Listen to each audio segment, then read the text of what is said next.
'tis the season for hot chocolate. Exactly. I feel like I drink so much hot chocolate in December.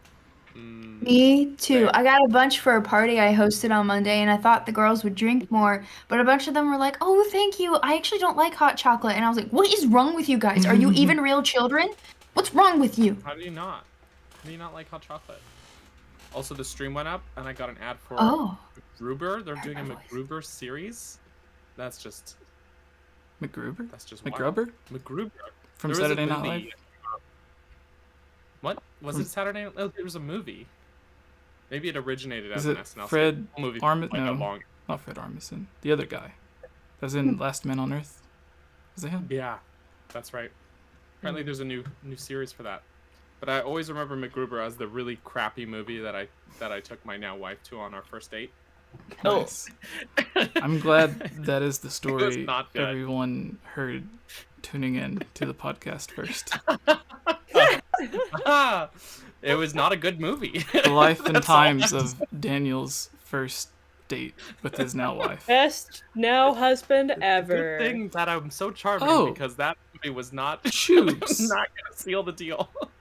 Yes. You have not one but two Santa hats. Yeah. They're my ears. They're Exactly. Really? Yeah. Wow.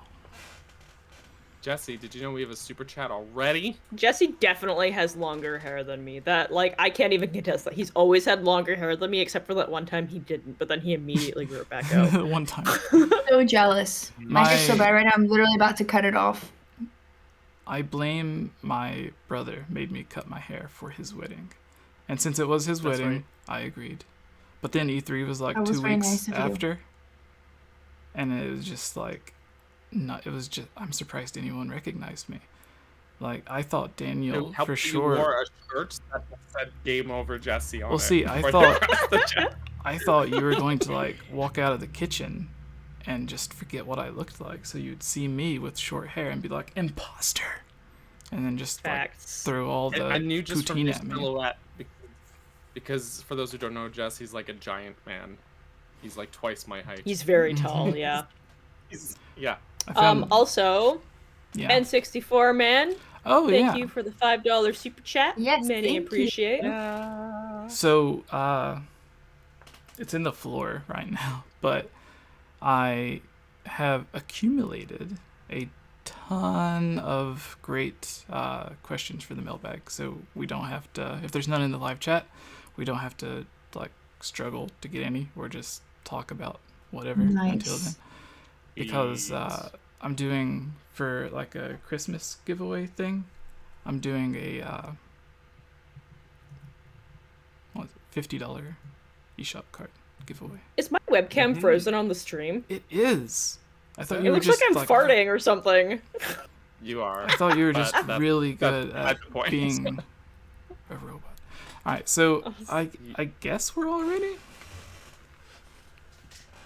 Yes. Yeah. As soon as freezes back I don't know if I'm ever gonna unfreeze here. 1 second. No, you're unfrozen for me. Oh, maybe I just refresh the stream. Daniel's you're heart... unfrozen on the stream. Really? Okay. For me, it shows that I'm frozen still. Daniel's heart looks a bit frozen, but that could just be a sweater. I don't know. It's hard to tell. Oh no, I started moving. Okay, we're fine. Yeah, we good here. All right. We good. Good. Tubes, can you do me a favor in the Google Doc? Can you inspect the topic number 5? Oh, I mean maybe, because you asked me so nicely. I need to look up the Google Doc. It's fine. Someone pinned it for us years ago. Yeah, funny enough, it was me. Geeked it out. What is this? Oh my gosh. I approve. Banana goose or banana duck. I don't know. Wait, is that what I was supposed to be inspecting? Because I love it. Yeah. I love this. This is incredible. Is Daniel's... Until proven guilty, yes. It's Daniel's 2 favorite things. Geese and... Whoa, hold on. Duck... What? Bananas and geese? Who said I like geese? Geese are terrifying. Canadian geese. You love Canadian. Nobody likes Canadian geese. So if literally no one. If a goose, like if more than one goose are geese, then is more than one moose meese? Mm-hmm. Yes. Okay. That's true. Mm-hmm. But also, more than one mouse is also Mies. I don't know it about gets that. confusing. Makes me think of the Brian Regan comedy sketch. Moosin! I saw a flock of moosin! Because ox is oxen. Yep. Mhm. So he's like, boxing. I bought 2 boxing of donuts. So Oh my gosh. I love it. realize this may look like I just have a bunch of stuff on the desk to show off, but I'm moving my the desk and everything out from my bedroom into my closet, and then I'm putting basically the closet at this area. Oh, looks like a flex. Yeah. All right, yeah, Just kidding. I'm just gonna go with it. Yeah, it's my broken Link statue. Why you broke him? We had a falling out. Oh, Yeah. Literally? Mm-hmm. yeah, literally he fell out of arms. No, one of my cousin's son thought it was articulate Mm. and Oh, I tried see to what you mean. like. Yeah. Anyways, yeah, the podcast. It's a bunch of Breath of the Wild 2. We got real news, some fake news, some interesting tidbits. Something about Daniel, Mm-hmm. Why? and I don't make the rules. And then our thoughts on the Game Awards, since I don't think we've all. Yeah, we haven't had a podcast. We haven't since chatted then. about it. That's true. That's yeah. true. And I'm so By golly. excited.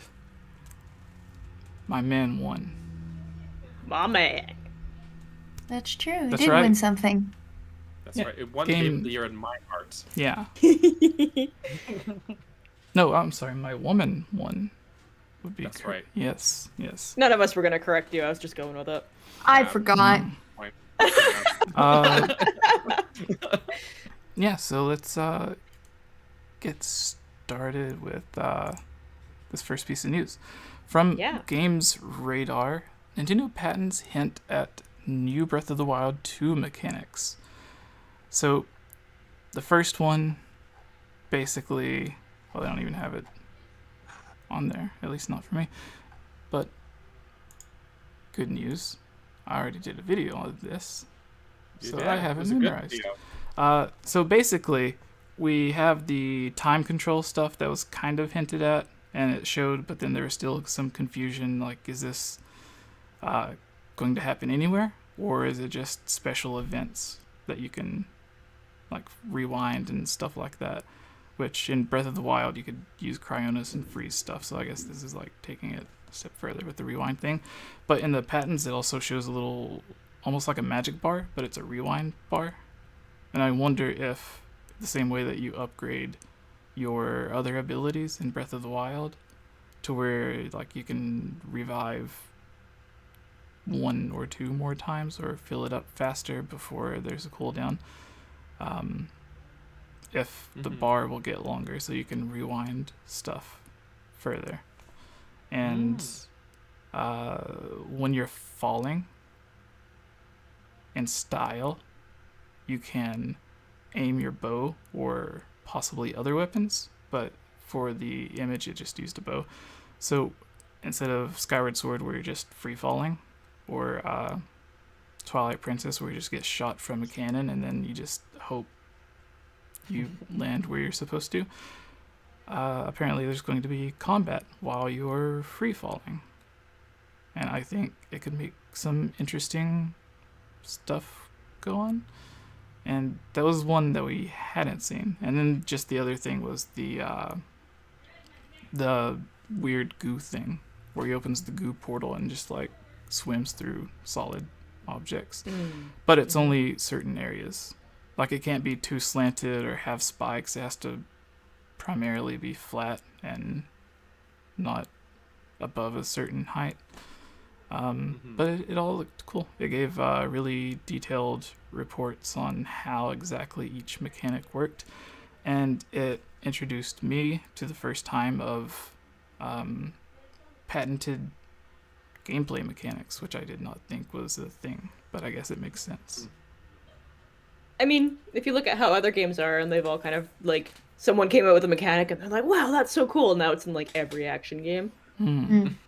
Yeah, yeah, that's a good point. Yep. Like running. Running. Yeah.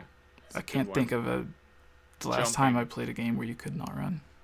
I was more thinking like that combat sliding that they've been doing, like first-person shooters. But okay, running. I was just being stupid, but yeah. I also can't run because that was patented. Wait, is that Prince of Persia? Was the first time I remember that. Prince of Persia was underrated.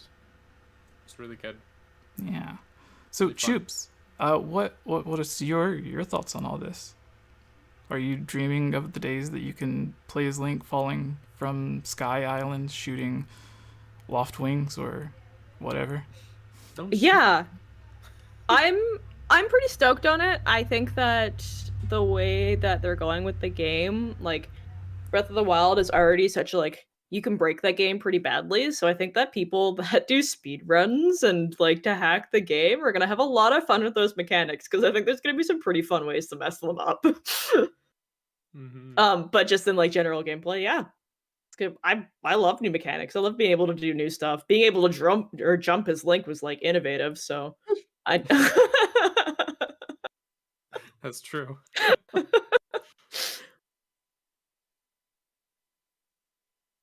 Yes. That's all the words I have. Geek? Likewise, very excited. Personally, very excited for this time rewind mechanic. I imagine, and I'm kind of thinking this for the phasing through too. There's going to be a lot of puzzles that these are going to be utilized very well, and knowing me, I'll probably forget they're an ability, and then there's going to be people like in my live stream going, "Don't you remember you can do A, B, and C?" Oh yeah. Probably not super often, but I imagine the rewind mechanic is something that I might utilize too much in terms of how much I mess up in games. I mean, I'm the person that doesn't take the easy route of just going and fighting the bokoblin camp. I stand behind a tree and throw remote bombs for an hour because it's hilarious. You know, when it comes to Breath of the Wild, to each their own.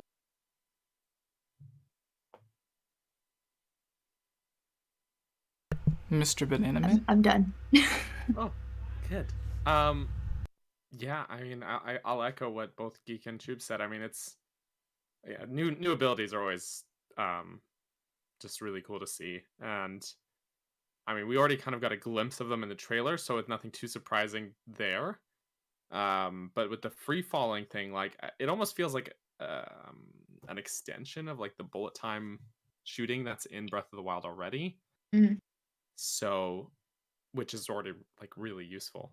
So it's I don't know. I just feel like there's a lot of potential for stuff, which is really cool. But also, yeah, like puzzles is a big thing for me that I feel like Breath of the Wild wasn't maybe necessarily lacking in puzzles, but maybe lacking in some puzzle variety. Like underwater puzzles. Right. Well, I mean, I've been like playing through Twilight Princess, for example, and I played through Skyward Sword before that, and the puzzles, some of the puzzles in those games are like really creative, really incredible puzzles in those dungeons, and it's been making me feel like I missed that, you know. So, I mean, to see these sort of new mechanics like this time rewinding thing, it makes me wonder if dungeons are a thing, which I feel like they've got to be, you know, they have to be. It makes me wonder like how these are going to be integrated and what the puzzles built around those would be like. If you have to, you know, there's like a door that's two doors that are closed and you have to go through one that's open and then you rewind and it trades them. Like, who knows? I don't know. There's so many things, and I did not explain that very well, but if you like rewind them to get through certain obstacles and then it reverts back, I don't know, there's endless possibilities. So it just makes my brain totally run with potential. But I'm gonna stop talking because there's another super chat from N64Man 098 who donated $2. Thank you again. If you have a question, by the way, we'll put it right at the tippity top of our mailbag. So just put that in the chat there. So That- I mentioned Cryonis from Breath of the Wild, but listening to you guys talk, it reminds me of Skyward Sword and with the time shift stone and the puzzles that revolved around it. Right. I think in the video that I made talking about all of this, one of the examples I used is like incorporating it in a boss fight, is if you're fighting someone who relies on using bombs to destroy, like King Dodongo, but there's only one bomb. So you throw it, it swallows it, explodes, and then there's no way to attack it now. So you have to rewind time so it spits out the bomb again, or I don't know. Just like, I mean, I'm not Nintendo. I don't know if you guys knew this, so I'm sure they could come up with You're something. Yeah, I'm sure they could come up with something a million times better, but situations like that would be interesting. Where like when you walk into a room, there's always the gate that just shuts, and it's like, solve the puzzle. But then what if the puzzle's literally just, you walked in the room, the gate closes, you just rewind time to open up the gate and then walk through. Right. So like you could just really simple stuff or really elaborate stuff, like some of the puzzles in the Gulineru Desert. I almost said Gerudo. They're not even in the game. Right. But yeah, that's some ideas Yeah, you raise a good point with the time shift stones, especially because there was a lot of those, like having to go through shifting between these different time periods, right? And then also I've been playing through, I'm going to shamelessly plug my stream, I've been playing through Metroid Prime 2, and that game, in much the same vein as like Zelda, has this whole like light world, dark world thing going on. And there's some puzzles in it where you're like popping back and forth between these portals from the light to the dark world, changing something and then going back and forth, or you go through the gates open in the dark world, so you go through into the dark world and you go past the gate and then you go back to the light world and now you've got past the gate. Anyway, so it just makes me think, like, if you have this time rewind thing, like there's so many different puzzles they could build around that, or obstacles like that. So it just, even if it's like you just said, if just open the gate that shuts, just rewind the gate. yeah, it'll be cool. I've just been thinking about this game and I'm just very excited for next year. That's all I'm saying. Yeah, me too. I'm pretty stoked. Even like I've gone back and I've been playing Breath of the Wild currently. Like in my free time, I just kind of like hang out on the couch and play Breath of the Wild, and just like trying to get into like the hype of Breath of the Wild 2. So that's where I'm at right now. It just like hit me one day. I was like, start playing more Breath of the Wild. I need to actually defeat Calamity Ganon now. Yeah, get with a geek. Before the sequel comes out. That's what my subscribers have pigeonholed me to. They're like, do you promise to defeat Calamity Ganon before the sequel comes out? I'm like, yeah, and now I'm like, oh no. Oh no. I know it's easy, but he's not too hard, especially if you've done the Divine Beasts. Which I have. The file that I use for streams, I've done all 4 Divine Beasts.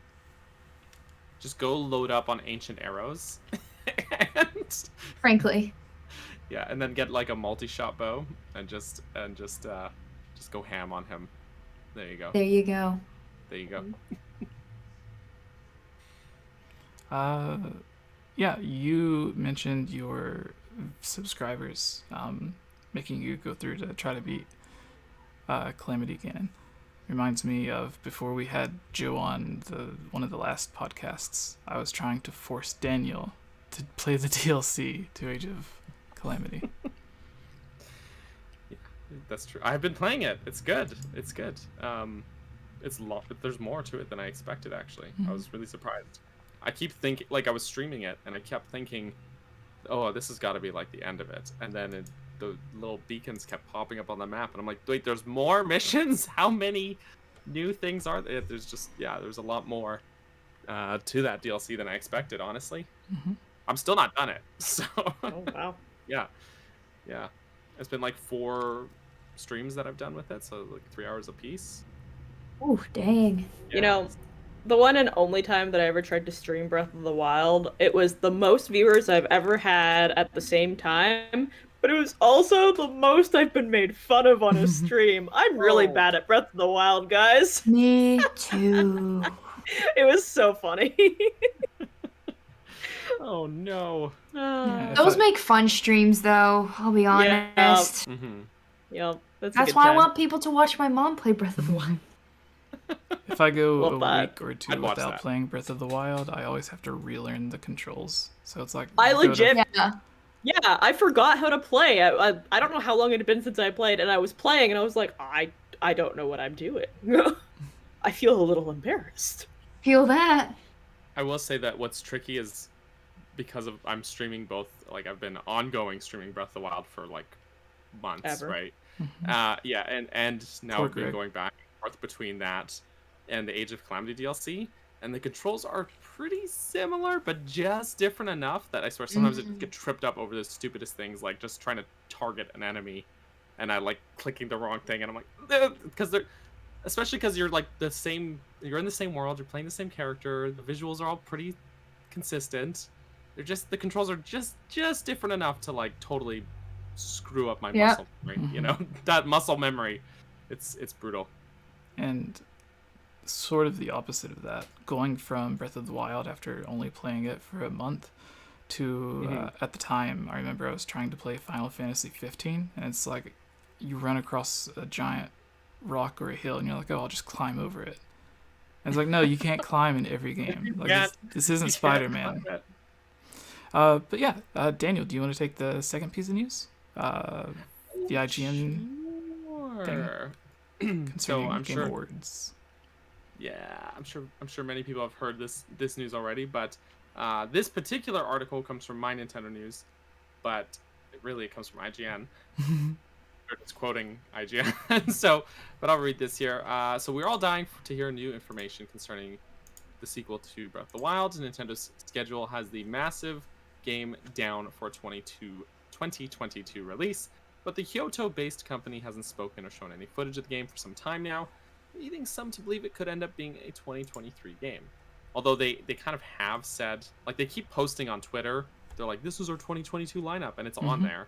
So I mean, I don't Even know about their that one, financial report had it on. right, and their investors meeting, they mentioned it being slated for that as well. You don't lie to your investors, so I mean, right? But anyways, the article continues. The boss of IGN, that's Pierre Schneider, who's pretty nice guy, by the way. Pretty friendly dude. Here. he helps us with older Zelda stuff sometimes. Yeah. During the Game Awards, he was there and spoke to a number of contacts who informed him that the game is still on track for a release next year and seems to be penciled in for a November release. That particular sentence is a slight stretch because of what he actually said was basically, oh, next November we'll be playing it. Doesn't necessarily mean it comes out in November, though. It just, we'll be, oh, I can't wait till next year in November we'll be playing this game. Yeah. Is basically what he said, right? Like, But, yes. I'll continue with the article, though, instead of being hypercritical. IGN boss Pierre Schneider said he attended the Game Awards 2020 and was able to catch up. You've already read that. It does sound like Nintendo is going to have a pretty good year next year, so I would not take that absence of big stuff at the Game Awards as a sign that maybe Breath of the Wild is delayed or that they don't have other stuff, because it sounds like people at Nintendo are very excited about 2022. Later on in the podcast, Schneider seems to let slip a more specific release window, suggesting we'll be playing Breath of the Wild 2 in November of next year. So that doesn't necessarily mean it comes out in November. I think but the it could. timeline is really weird because if they're looking for a 2022 release, they are basically like, I don't know what that means. Like, I don't know if E3 is like officially dead. Because ideally, like that would be their 2022 game that they would demo at E3 if E3 is still a thing. So that's I mean, that's the only thing that I can think of. Splatoon 3 is the thing. That's Who knows? true. That could come out and just wipe the floor with Breath of the Wild 2. Splatoon sells really well too, so I could see that. The thing is that we know that Pokemon Legends Arceus comes out in what, January? So like next month. Yeah, that's Yeah, I but thought that was Nintendo crazy. not wanting to compete too much with that or whatever. And if they did schedule it for November, then they have a great holiday killer app. You know, they've got their Yep. They're a huge holiday game. Yeah. I'm very interested to see how that new Pokemon game does, because it feels like it's missing a lot. Like, every time I watch a trailer, it's very lackluster. So I'm a little bit worried it's not going to hit as hard as they think it's going to hit. Am I correct in saying it wasn't the Pokemon company that made it? It was like a secondary studio? Like how Nintendo gets Grezzo to do remakes or whatever? I think you had mentioned that before, but I can't remember. But the the Pokemon company is very picky about who does what. That's the thing, right? Like, they barely even let Nintendo do what they want with the company. Yeah, with Pokemon Go, they could only make the little wristband things. Yeah, exactly. Like, I remember my boss at Nintendo really wanted us to have the specific, like, uniform, but the Pokemon company didn't okay it. Well, that's nice. I thought was really interesting, but yeah, there's so much that they have a say in when it comes to Nintendo. I can't imagine them just, like, passing it off without having a close eye on it. Oh yeah. I remember. And that actually. Oh, sorry, Geek, you go. Okay. Well, speaking to the article and actually Pokemon Arceus, I feel like that's what Tubes pointed out about the trailers seeing lackluster. Really speaks to the difference between Nintendo when it comes to Zelda and Game Freak when it comes to Pokemon. Like, you see a Game Freak Pokemon trailer that seems lackluster, you're probably pretty legitimate in saying, yeah, now I'm worried about this game, and that might come to fruition. Whereas people saying, oh, we haven't seen much about The Legend of Zelda, it's like, okay, but if you look at the history of the Zelda franchise, they're extremely picky about what they show off because they don't want to hype it too much to the point where there's not anything new to see in the game. I don't know if I'm phrasing that correctly. With Pokemon, it's like, yeah, what I see is what I get. With Zelda, I'm like, they're keeping something secret for a reason. Now I'm extremely hopeful. So it just never worries me when I don't see too much from Zelda. Granted, that said, I was not really too into everything back when Breath of the Wild was Zelda Wii U. So I don't remember too much of that stuff. But they were still very sparse with what they showed back then as well. Like, it was very selective, I guess is the word I'm going to go with, about what they did and didn't show. And even, like, I think that's pretty well how Nintendo seems to market things. Like, you think of Mario Odyssey, almost all of the trailers for Mario Odyssey were in just the Metro Kingdom. Yeah. Right? But that was true. just, like, one level out of, like, more than a dozen in the game, right? So there's so many surprises. I think about to Breath of the Wild's marketing, most of it is about, oh, here's Central Hyrule, it's huge, it's green, it's open. They showed like maybe 4 seconds glimpse of like some of the divine beasts. That's it. But barely anything, right? And then now that this, of course, even Metroid Dread more recently, almost all of the stuff in the trailer. I remember people were saying online, they're like, oh, all these trailers for Metroid Dread are coming out and there's too many spoilers and stuff. I sat down and played Metroid Dread. And my first 2 hours of the game, I was like, I've seen everything that was in the trailers, and I've still got the rest of the game ahead of me. They just was really selective about, like, just which parts of the game they wanted to show. So I think, yeah, like, that totally shows the difference there with how they market things. You're totally right. So yeah, which makes me wonder just how much more there is to see for Breath of the Wild 2 because of, oh my goodness, like, people, I feel like people get really attached to the little tidbits of trailer stuff that we have seen, and they think that's the game. Like, the first trailer came out in 2019 and they were in a cave and everyone's like, the whole game is going to be about exploring underground. Breath of Darkness. Yeah, Breath of Darkness. And clearly, and then they show us the sky and we're all like, I'm sorry, what? Yeah, the opposite. That actually ties into that was the complete other direction. Yeah, so there's always more to it than it seems. So with the statement on playing it in November, I think that's just like a safe thing, because I don't think a Zelda game is ever really released in December, and most big games release sometime around November or at least September. That way they can get like Black Friday and holiday sales and stuff. But the with it not being, I think we talked about this a little bit, but with it not being at the Game Awards And if it is scheduled to come out next year, and there are dogs barking, but shh. Dog? Yeah, I don't know if you guys can hear it, but I can. Nope. No, I can't hear it. Oh, no. What are we hearing? There's dogs barking on the other side of the thing, which is one of the reasons why I'm moving the setup into the closet, because it's kind of like a big-ish walk-in closet. Anyways, that is very off topic, but yeah, so if it doesn't release at the Game Awards, or since it didn't show at the Game Awards, we know it's at least planned to be released next year, and if it is for later in the year, then E3 would be the big showcase for it. But there's the we looked, I think while we were watching the Game Awards, Daniel and I with Rick or 𝗏𝗏, to see, because there was already like people in the chat being like, oh, the rumor is they're gonna show the next Zelda thing at the next Nintendo Direct in February or whatever. It's just like people making up nonsense. But it, as it turns out, the February Direct has always, like, there's, aside from the year what year was it? 2020. 2020? Yeah. Yeah, Which it was the only year there wasn't a Direct in February. Yeah. But 2020, nothing was normal, so... yeah. So, but every year since they had started it, they had at least one, and I think one time they had like 3 or 4, but that was back in the Wii U and 3DS days when they were just like, please buy the Wii U. So No. I think if it is like a mid or early release, then you could see more Zelda stuff then.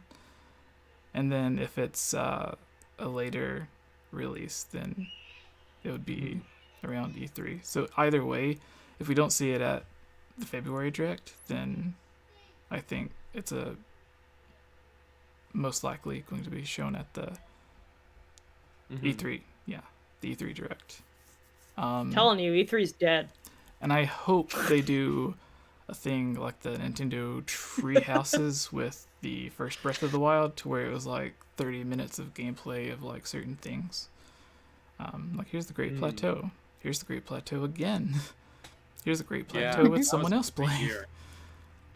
Man, I was just perched on my computer all day. That Treehouse, E3 2016, they had like 6 hours of Breath of the Wild footage of gameplay, and I just like was glued, like hunched like a goblin over my screen, like.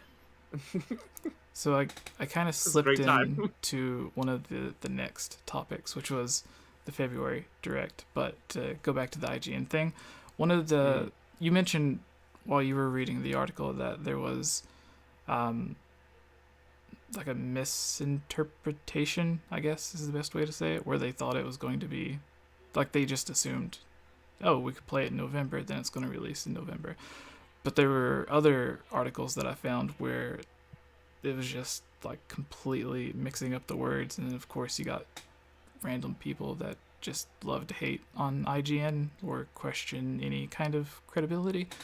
But like, I would say at least 10% of the people that leave IGN to go on to another job somehow end up working at Nintendo. So it is more than likely that, yeah, they have tons and tons of friends who work at Nintendo that will be, you know, yeah.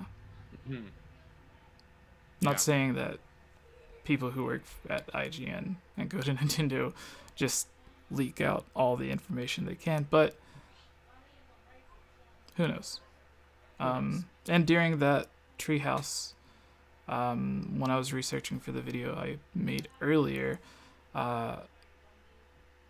Audrey Drake, which is, I was gonna say one of the women that was wearing blue shirts, but they're all wearing the blue shirts because everyone is yeah. But she was one of the people from IGN that went on to be like a prominent member of the Treehouse. And then Mike Drucker, who I had on before I met any of you cool guys. And then yeah. Lots of yeah, like, I don't know. I just don't see how you could look at this website that's like the largest, most popular website and just be like, yeah, they're just making up stuff. That isn't. Yeah. I mean, for news, like I can see how people would maybe not agree with like their game reviews because reviews are pretty subjective, and like maybe you don't agree with one random person that works at IGN that reviewed a game. Sure, because they're such a big company and they have so many employees that do these things, like it makes sense, you know, that there was going to be that sort of thing. Yeah. But for the news side of things, like they're too big of a company to be like, I don't know. All right, just being a big company it doesn't necessarily make you reputable, but IGN has the backing for it and the resources, so and a track Hard record. to talk from your butt when you have so many people watching you. Yeah, because especially with this community, like you just will get called out. Yeah. So fast. Yeah. A thought as well about him saying November, because I do feel like his direct quote was like, it feels like people are taking it out of context and just stretching it to mean like, oh, it means it releases in November.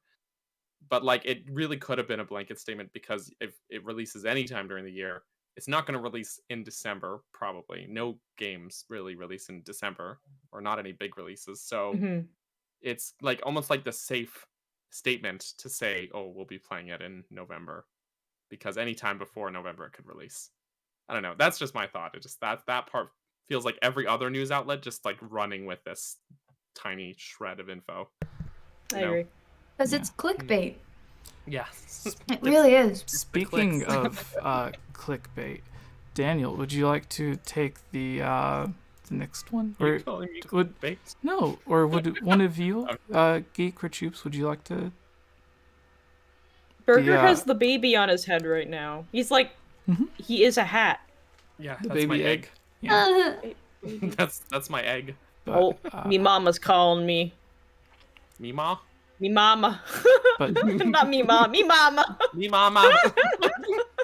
Okay, what are we reading? obvious fake news or obvious fake rumor is fake. I'm on it. This is confusing. What am I supposed to be reading here? This is the tweet. Oh, okay.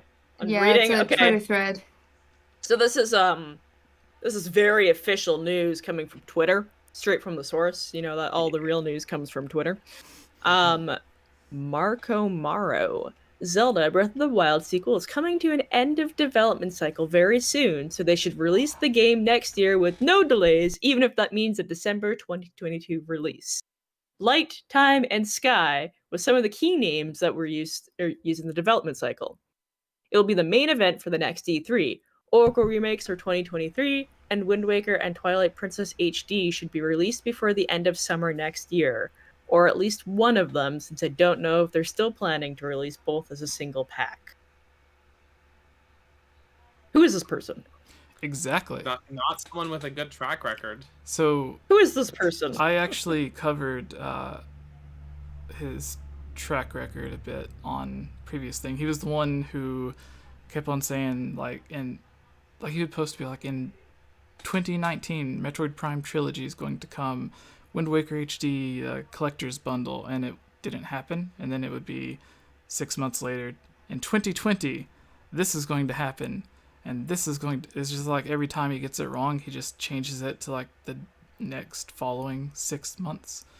And I think for either last year or the year before, one of the funniest ones was that Wind Waker HD and Twilight Princess HD bundle was going to release, or Nintendo had them finished waiting to release if Breath of the Wild 2 would end up being delayed outside of 2020 or 2021 or whatever year it was.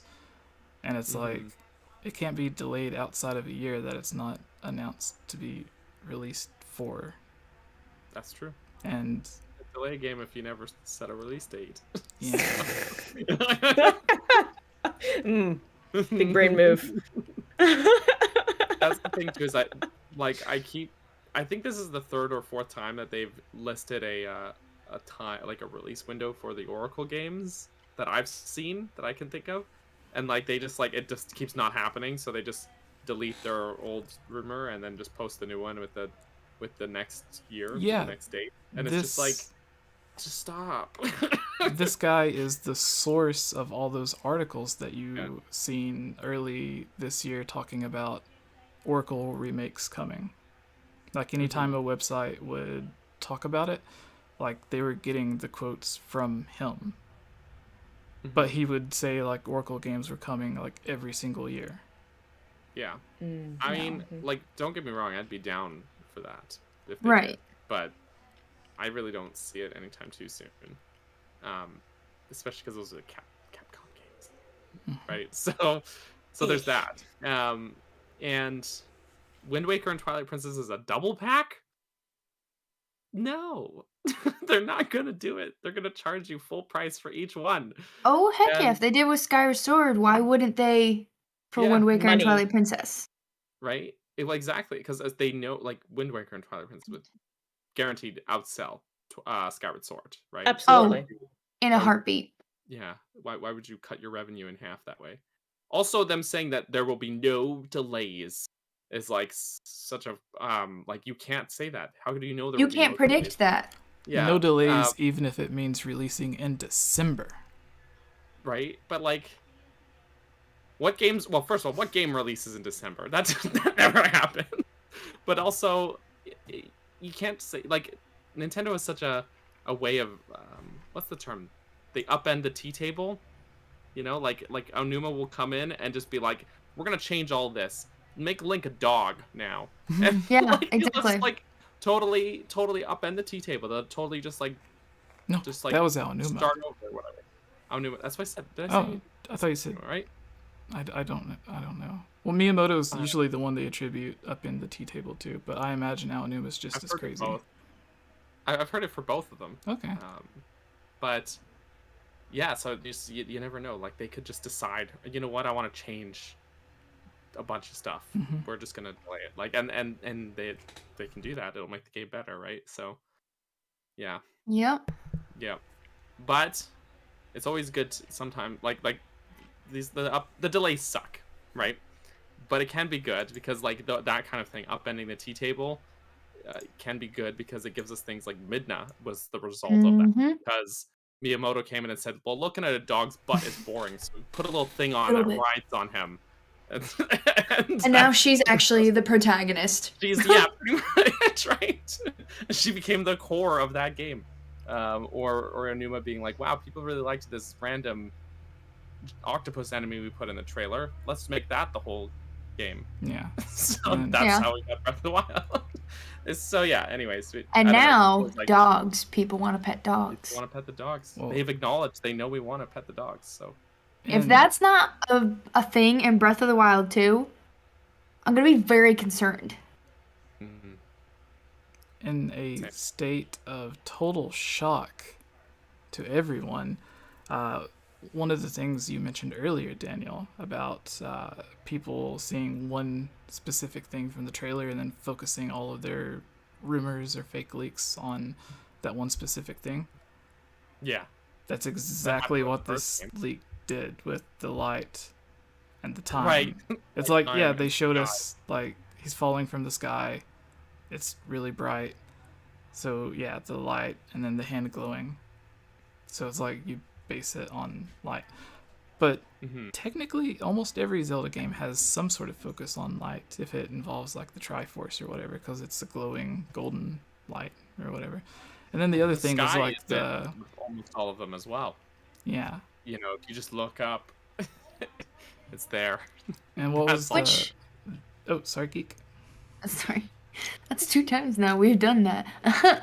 Which, like, the names of Zelda games, once you know the story of the game, yeah, you see how it ties in. But if you were to, you know, like, let's say you look at one of the first trailers for Twilight Princess, you would have never guessed the name Twilight Princess. You wouldn't have even known what that was. You had no idea who Midna was. Same with Ocarina of Time. You never would have guessed that based on the trailers. Everyone's like, what's an ocarina? No. Right? So no, ocarinas are popular because of that game. Yeah, exactly. Some more truth to what Geek said.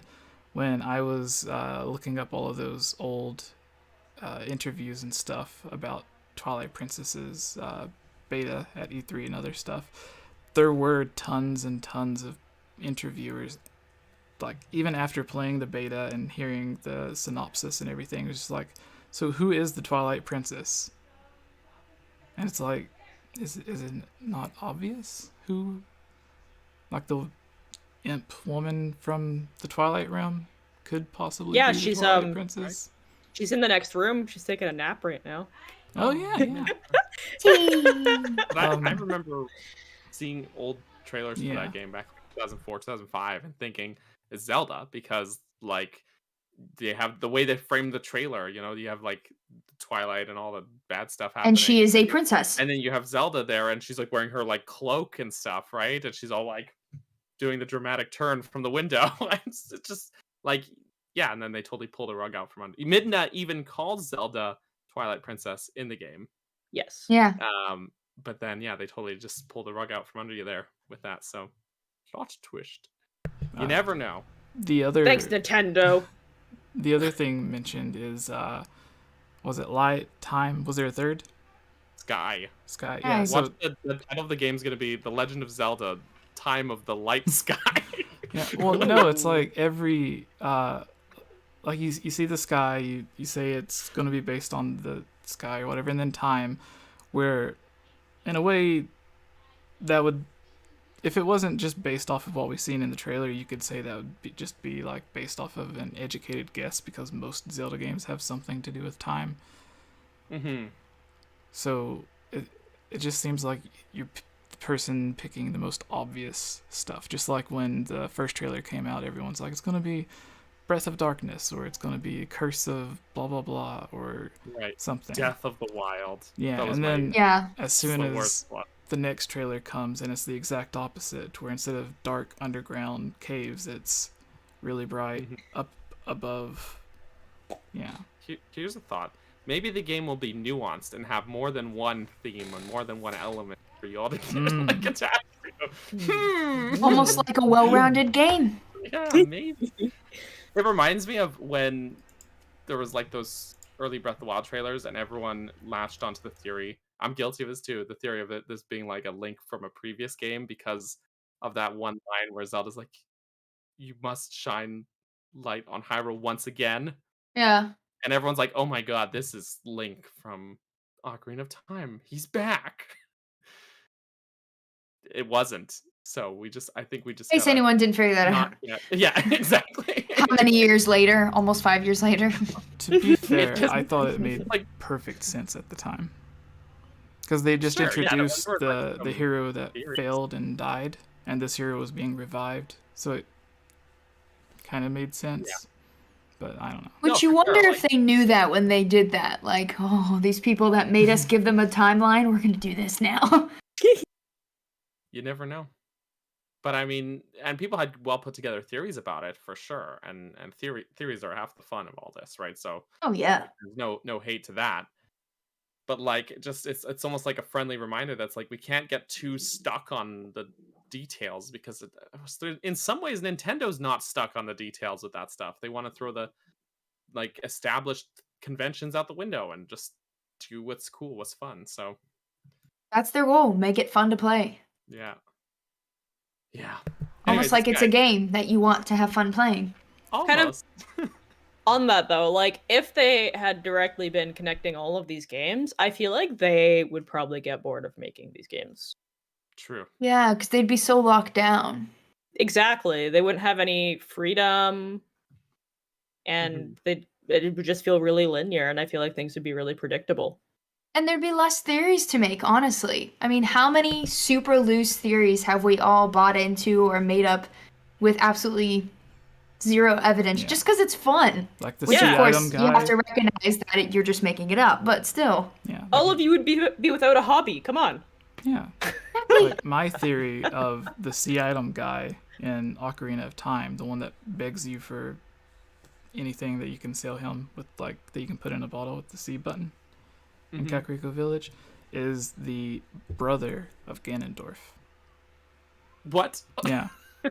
All right. What? I don't know. It's just the craziest thing I could think of off the spot. But anyways, yeah, so I kind of touched on it a little bit earlier, but the February Direct, 20 4 times out of 25 there's been one. If they don't show Breath of the Wild there, like I said earlier, then you can almost definitely expect to see it at E3.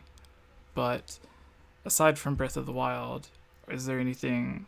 I feel like we do this almost any time a direct coming up, because everyone's always wanting to ask anyways. But what games or announcements would you all like to see this coming February? Daniel, you begin. I want to see more of the Kirby game. I was gonna supposed say to that. spring, right? And It looks I so feel cute. like it does. It looks fun, and I feel like from that trailer that it's the sort of same thing like they did with, like I mentioned earlier, with Mario Odyssey, where that's probably just like one level, that they showed in the trailer, and there's going to be all these different places to explore, and I don't know, it looks fun. It looks so different from like any other Kirby game ever. And that was the one thing. I played Star Allies on Switch, and it just felt very much like more of the same. It's like, Is that the one where you throw hearts? Yes. Yeah. Layla loves that game. Oh yeah, it's fun. Like, don't get me wrong, it is fun. It's still a very fun game. But if you've played any other Kirby game, it's gonna feel like, wow, this is just another Kirby game. Yeah. So, and for me, it was fine. I still finished the game. I still enjoyed playing it because I hadn't played a Kirby game in years, so I wasn't like bored of it or anything. But it's so cool to see them make the jump from that, where it was very much like more of just the same, to this. This is totally a shakeup of Kirby. So it's like probably the first time I've ever been like, wow, I'm excited for a Kirby game, like in like years, right? So, Isn't I hope Sakurai?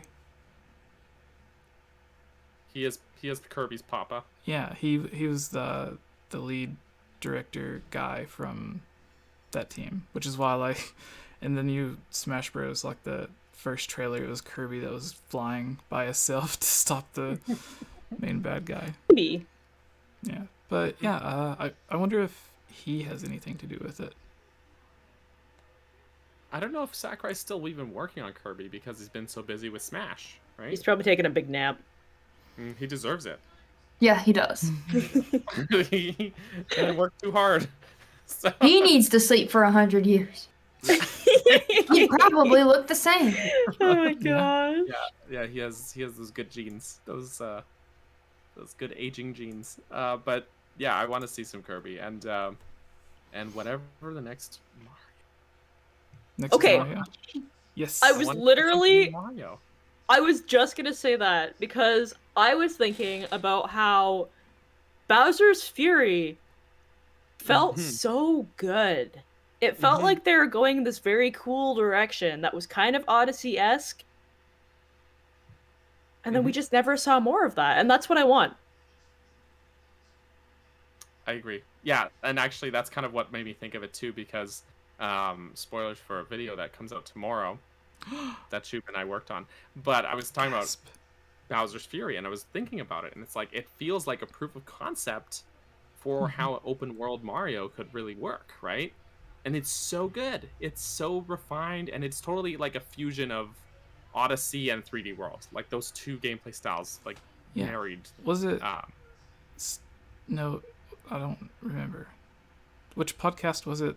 It was either Stealth or Melon Speedruns that mentioned that it used like a mix of both engines. Yeah, I think that was Melon. And good guy Melon. And yeah, I feel like it was short, but it was like some of the most fun I've had with Mario in ages. I mean, Odyssey is still my favorite 3D Mario game, but still, I just really want to see, like, if that's the direction they're taking Mario, I want to see what's next for Mario. I want to see what's going to be the next big thing, the next big shakeup. So no Hey Pikmin 2? No. So, no. All right. Yeah, that's all I'm gonna say. So Kirby and Mario, those are my picks. And of course, Breath of the Wild 2 trailer or release date. Naturally. Of course, I just figured that was a given. So. Kinda. Who next? I got a list. Oh, nice. Oh, all I didn't right. know you Kind did of. homework. Like literally right now. I was gonna say you started writing frantically. I'm like, she had an idea about something. What happened? Not really. So Kirby, I would like to see more of Legends because when I first saw the trailer for Legends, Arceus, I was really enamored by it. I was like, wow, they're taking a slightly different direction. This could be really cool. It looks like it's getting the Breath of the Wild treatment, which I feel like that's just what our go-to now. Like I remember saying that about Animal Crossing, like it got the Breath of the Wild treatment. I can jump. Which I mean, obviously we know Breath of the Wild was inspired by a lot of other games too. But so I want to see more about that because I really want it to be good. That would be great. I'm honestly, oh wait, no, I realized that doesn't apply. Zelda. I would love to know when there's going to be another Mario Kart and if they're ever going to bring Double Dash back. I'm not saying it would actually be there, but that would be cool if we got another Mario Kart sometime soon. I feel like we're due for something Mario Kart related. And finally, maybe it's too soon, but I would love to get an expansion with more boards for Mario Party Superstars. Because my family and I are loving that game because it's all So of the good. old stuff. We love it, but we're like, we need more boards, especially because there's a couple we're not huge fans of. Still better than a lot of other Mario parties in the past several years. But, oh my gosh, it's just so good, and I really want more boards. How many boards are there? I think there's like 5 or 6. 5, 6, yeah. Something like that. More than Super Mario Party, I guess, but Yeah. True. that had only 4, right? 4 boards. Yeah. Mm-hmm. So that's my list. It's funny you said Mario Kart, and I started chuckling because that was another one of Marco Maro's rumors was about Mario Kart. Wow. So I was like, oh.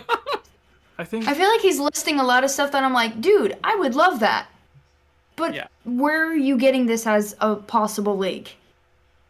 Because he's just pulling it right out of his behind, that's where. I don't know if Yeah, that's kinda. the same team, but if it is, I would imagine the Mario Kart team has been busy on the live circuit thing they did last year, the virtual reality Mario Kart ride thing at Super Nintendo Land, the mobile game. Oh, and Mario Kart, the home circuit one, that's the one with the actual RC car. Yeah. That just got an update recently too. Oh. They added a bunch of stuff to that, so including multiplayer. That just got added. So Wow. But still only Mario and Luigi. feels like a rather late addition, but still cool. To make your Better late than never. to make your Mario Kart go faster, you could just break Mario and just like take him out of the Make carts. it go faster. You just Yeah. throw it. Oh. I won the race. Choops, did you mention you didn't go, did you? Yeah, I briefly mentioned just like Mario because of the direction they were going in with Bowser's Fury. I'm sad no one said Sonic. Well, they already showed Who's that? him, I'm just right? kidding. Who's that? What's Sonic? We're getting so much Sonic right now. Like we're getting a new Sonic game, right? Also, Yeah, Sonic there Frontiers. was something at the Game Yeah, Awards there's, okay, in yeah. addition Sonic to the in the movie. Wild. movie. Yeah, the other Breath of the Wild that has Sonic Right. in it. Yeah, I remember that because my first thought was Breath of the Wild. Second Yeah. Again. best Sonic Zelda crossover. I mean, for me that'll be great, but I will never love another Sonic game unless it has the Chow Garden in it. That is where I Heavy set my agree. standard for Sonic games. I What's don't the know. best part? The only other thing I can think of is like, I don't know. I said WarioWare already, and I think that was like my big luck. I don't think I have any more luck like that. But I'm starting to think that maybe something like Silk Song wouldn't be an indie presentation. I'm wondering if that has enough hype around it for them to try and announce it differently. You know, so Hollow Knight sold like really well, so It did really, really It- well. I could totally see it. And if I recall correctly, at E3 2019, when they had the Silksong demo, it was it wasn't like tucked in some corner or whatever. It was like right up there with like Marvel's Ultimate Alliance and a bunch of other games, right? Yeah. Like, I feel like it's kind of gotten past just being like an indie. Like, it is technically an indie game, but it's really successful. So, but like, yeah, no, indie doesn't mean unsuccessful. Minecraft was an indie game, so that's the most best-selling game of all time. So there is that. But yeah, Silksong. I forgot about Silksong.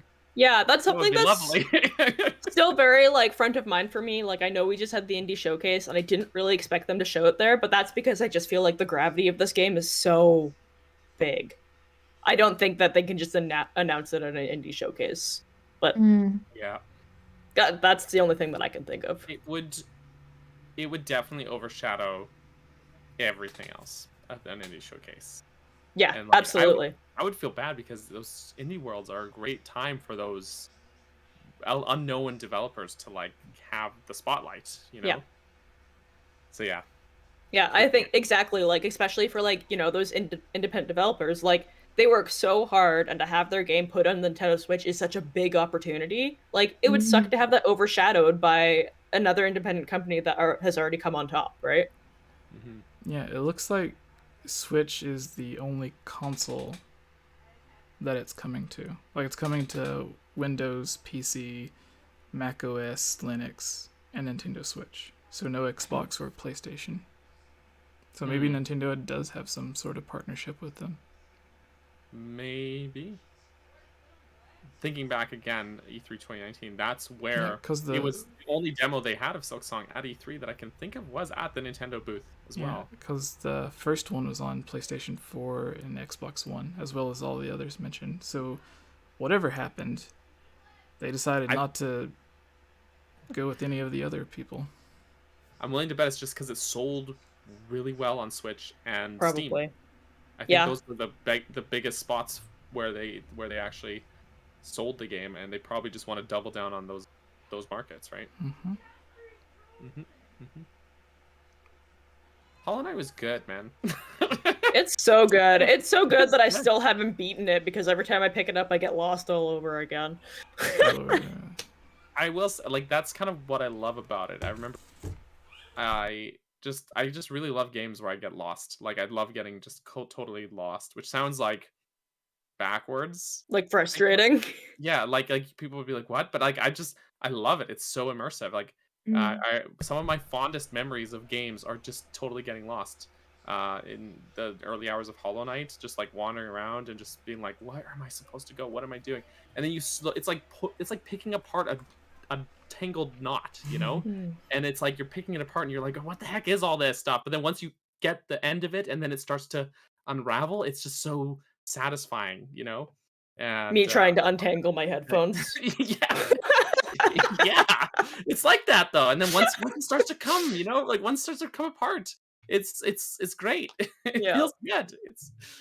So what was the original price for it when it came out? I think it was like $15. It's pretty cheap. Maybe $25 maybe. Yeah, I was gonna say like cap 25. And I put well more than 100 hours into Hollow Knight. Like, I put a lot of time into that game. There's bang for your buck. The last sales thing I could see for it was that it sold around 3 million, which was 3 times more than Dread, sadly. I thought Dread was close to 3 million now. I thought it was only at like 1 million. I don't know. I live in the past, though. 2.84 million as of November 12th. Well, come on, Jesse, get it together. Don't listen to anything I ever have to say, guys. You know, I've been, because I was following Dread's sales stuff, because you want another one. The best-selling Metroid game was Metroid Prime back in 2002, and that was just shy of 3 million, I believe.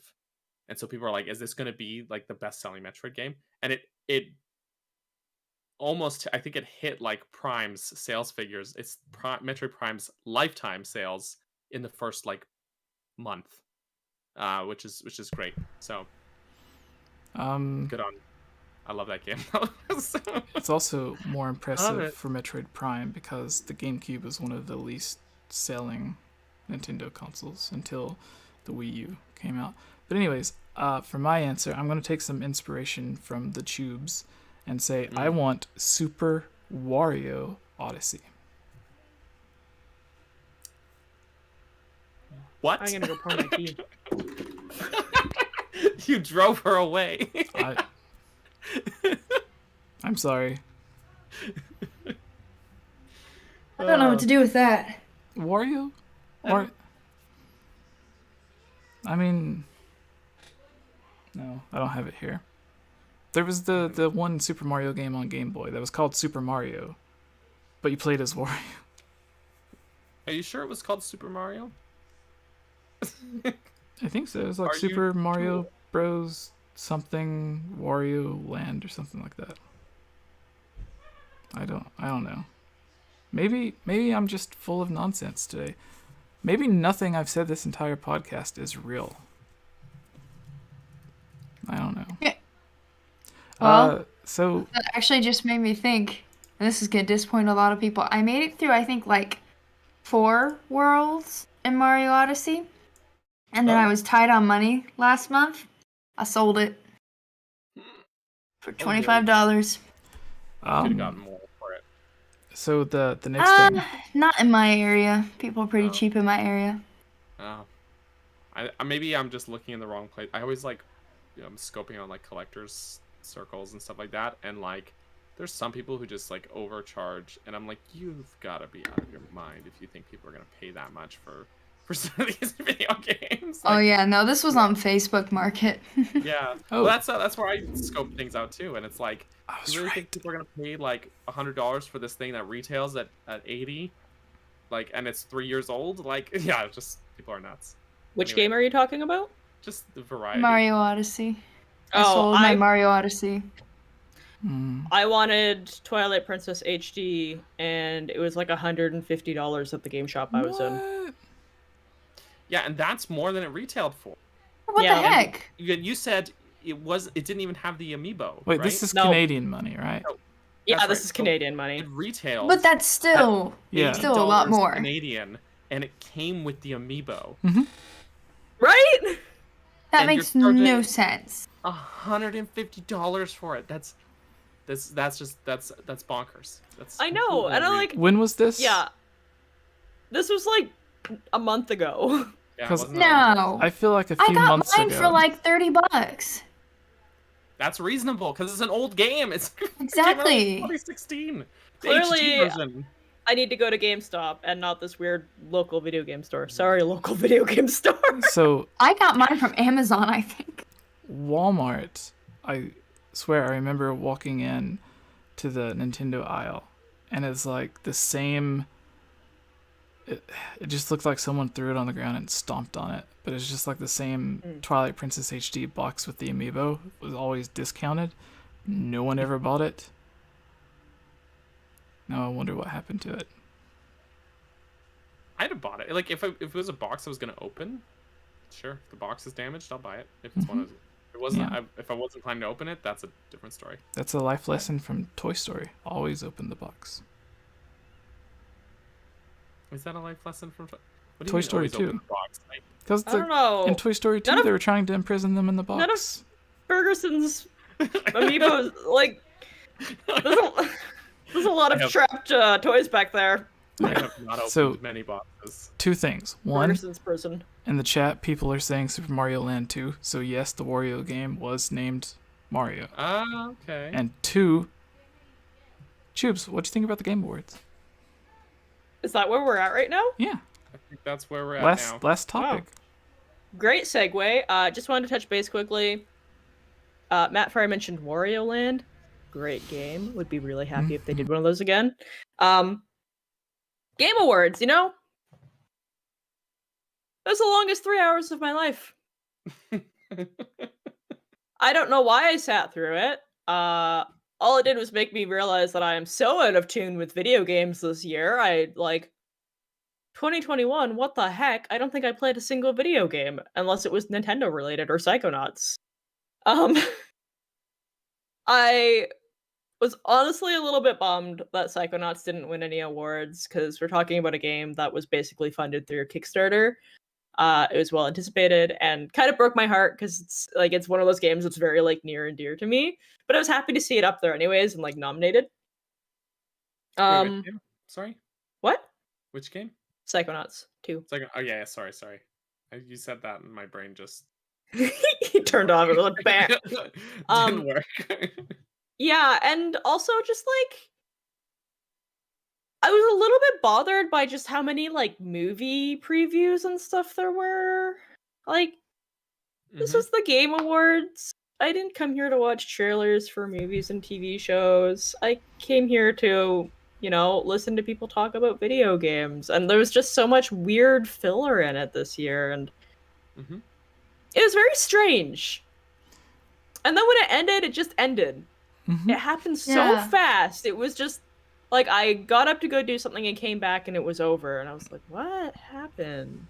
What game won? Yeah. Metroid. So yeah, I watched it, but I do this every year. I watch it, but I don't know why. You mentioned all the movie trailers was really strange. And I was the new Matrix movie just came out. And it must have been heavily sponsored by the Game Awards, because like it's got the literal statues. It's called the Game Award. Like there was some crazy cross promotion there. So I completely agree. Whenever it happened and that scene came on, and Keanu Reeves is literally holding one of the awards that he won for making some game, I'm like, I thought this was over with. Like, didn't this end last week? What's going on? Like, poor Keanu, like, they put him in one of the worst video games ever. Like, it did so badly. Everyone hated it. And they bring him back to the stage, and he's just doing his Keanu thing. Poor guy. Yeah, it really did look like he was trying his best to fake being excited during that thing.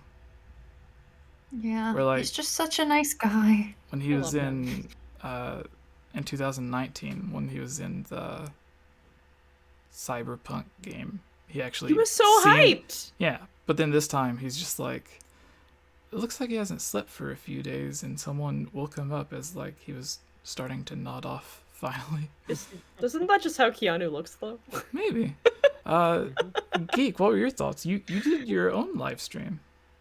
I did, and at first I was like, oh, sorry guys, I'm not gonna get home till like 9:30 or close to it, so it'll already be an hour and a half gone. I'm so glad it was already an hour and a half gone, because it was me doing this in the beginning of the stream, just skipping through, and I'd be like, guys, did I miss anything? And literally everyone on my stream was like, you can just move forward. You didn't miss anything. In fact, there's a lot of stuff you probably really don't like. And I was like, oh, because I remember last year in particular, there was one game that like I was looking down and I was like, looked up and I was like, oh, interesting graphics. And then I looked back and there was like some demon chant going on and I was like, oh, no. One of my patrons just got a lot of screenshots apparently, and it's me mostly doing this. Yep. Going, I don't care. It's becoming like I'm already at a disadvantage, and I don't mean this like in a weird way. Like, I choose to only play Nintendo games, and even then a very small amount. So I can handle Nintendo Directs because I at least know it's Nintendo related, and I know people who like those other Nintendo games, so I get excited for them. I say that all the time. The Game Awards was like no Nintendo, so of course I was just completely lost. And I was like, I don't know any of these games. I don't care about any of these games. And then like Tube said, all of the movie stuff and everything, it's becoming like a big advertisement, which advertisements is how you keep a lot of things running. I get that. But to the point where it starts feeling like the Oscars to me. I don't know why. I know it's not completely the same, but like just one of those big award shows that I'm like, I don't care. Every year, like Tube said, every year I watch it and every year I go, why did I do that? Talking with people on my stream was fun though, but there was a lot of stuff that I wasn't sure, because I have a PG stream, I wasn't sure what stuff was going to be said. With Nintendo, I can pretty well way like pretty well gauge like, oh, this is probably gonna have a swear word in it, and mute it real quick. Most of the stream I just kept the Game Awards muted because I had no idea what was gonna be said. Especially someone had to warn me in stream. They were like, hey, this guy that's going up to give a speech, he uses a ton of swear words, FYI. And I was like, look, it's not like I haven't heard swear words before. I'm a theater major, for crying out loud. I hear swear words. But I was like, not on my stream. No thanks. So yeah, all that to say, talking with people in the stream, fun. The Game Awards, no. I'm ashamed to share initials with it. So I wanted to touch on one more thing that bothered me about the Game Awards. It didn't click until I had tuned into like this post Game Awards chat on Twitter that Player Essence OJ was hosting. And so I popped in and they mentioned that it seemed very rigged because the person the person behind It Takes Two was so excited that entire time. Like, he could not sit still. He knew that he was like, okay, like, dude, you gotta be quiet, like, shush. Like, it was like he knew that his game won Game of the Year before it was even announced. Yeah, there were several moments like that where I was like, oh, how convenient there's a trailer for this game that won. Right. Yeah. Which makes me think, did they know Breath of the Wild was gonna win? They had a, you know, which, not saying those games didn't deserve their awards, but like, yeah, I know what you're talking about. Yeah, it was just very, very strange to see the way that some people acted. So I had a bit of a theory, because Inverse was one of the judges, and they were like the king of dumb clickbait nonsense. Like, they quoted one of my videos and said the exact opposite of what I said in the video.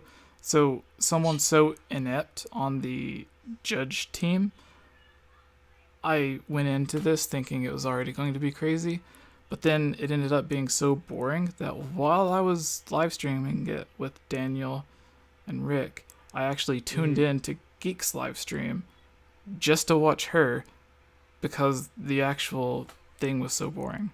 And I feel like maybe Nintendo didn't have a big thing there because they knew they weren't really going to be winning anything. So they're like, why even bother? Let's just stay in Japan and work on all these games.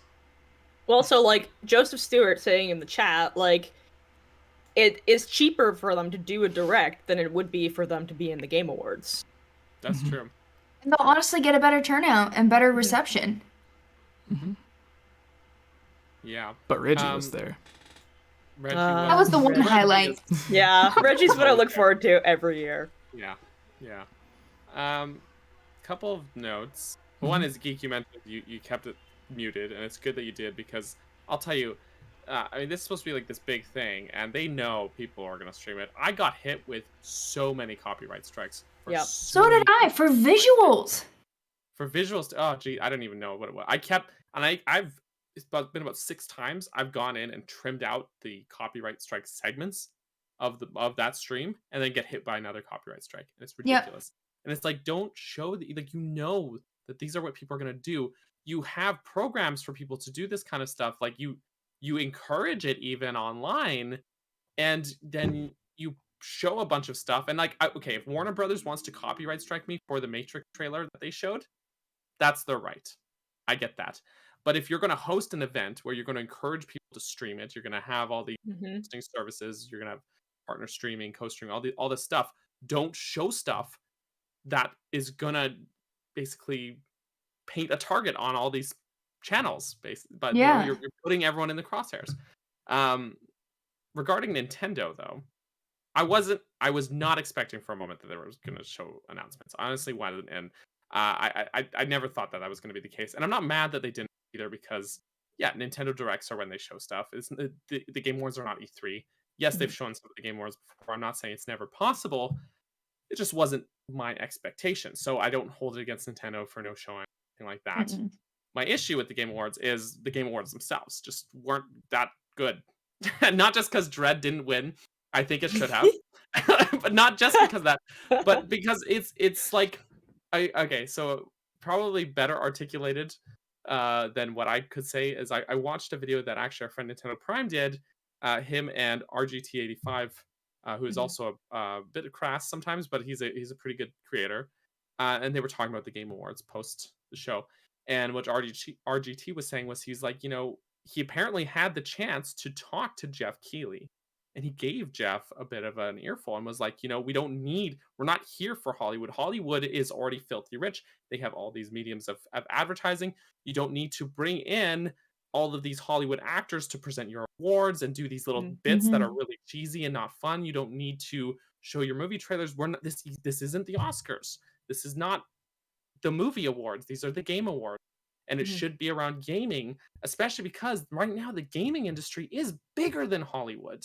The gaming industry is more profitable and larger than the film industry at the present. And so there's no reason for Hollywood to sort of be invasive into the Game Awards.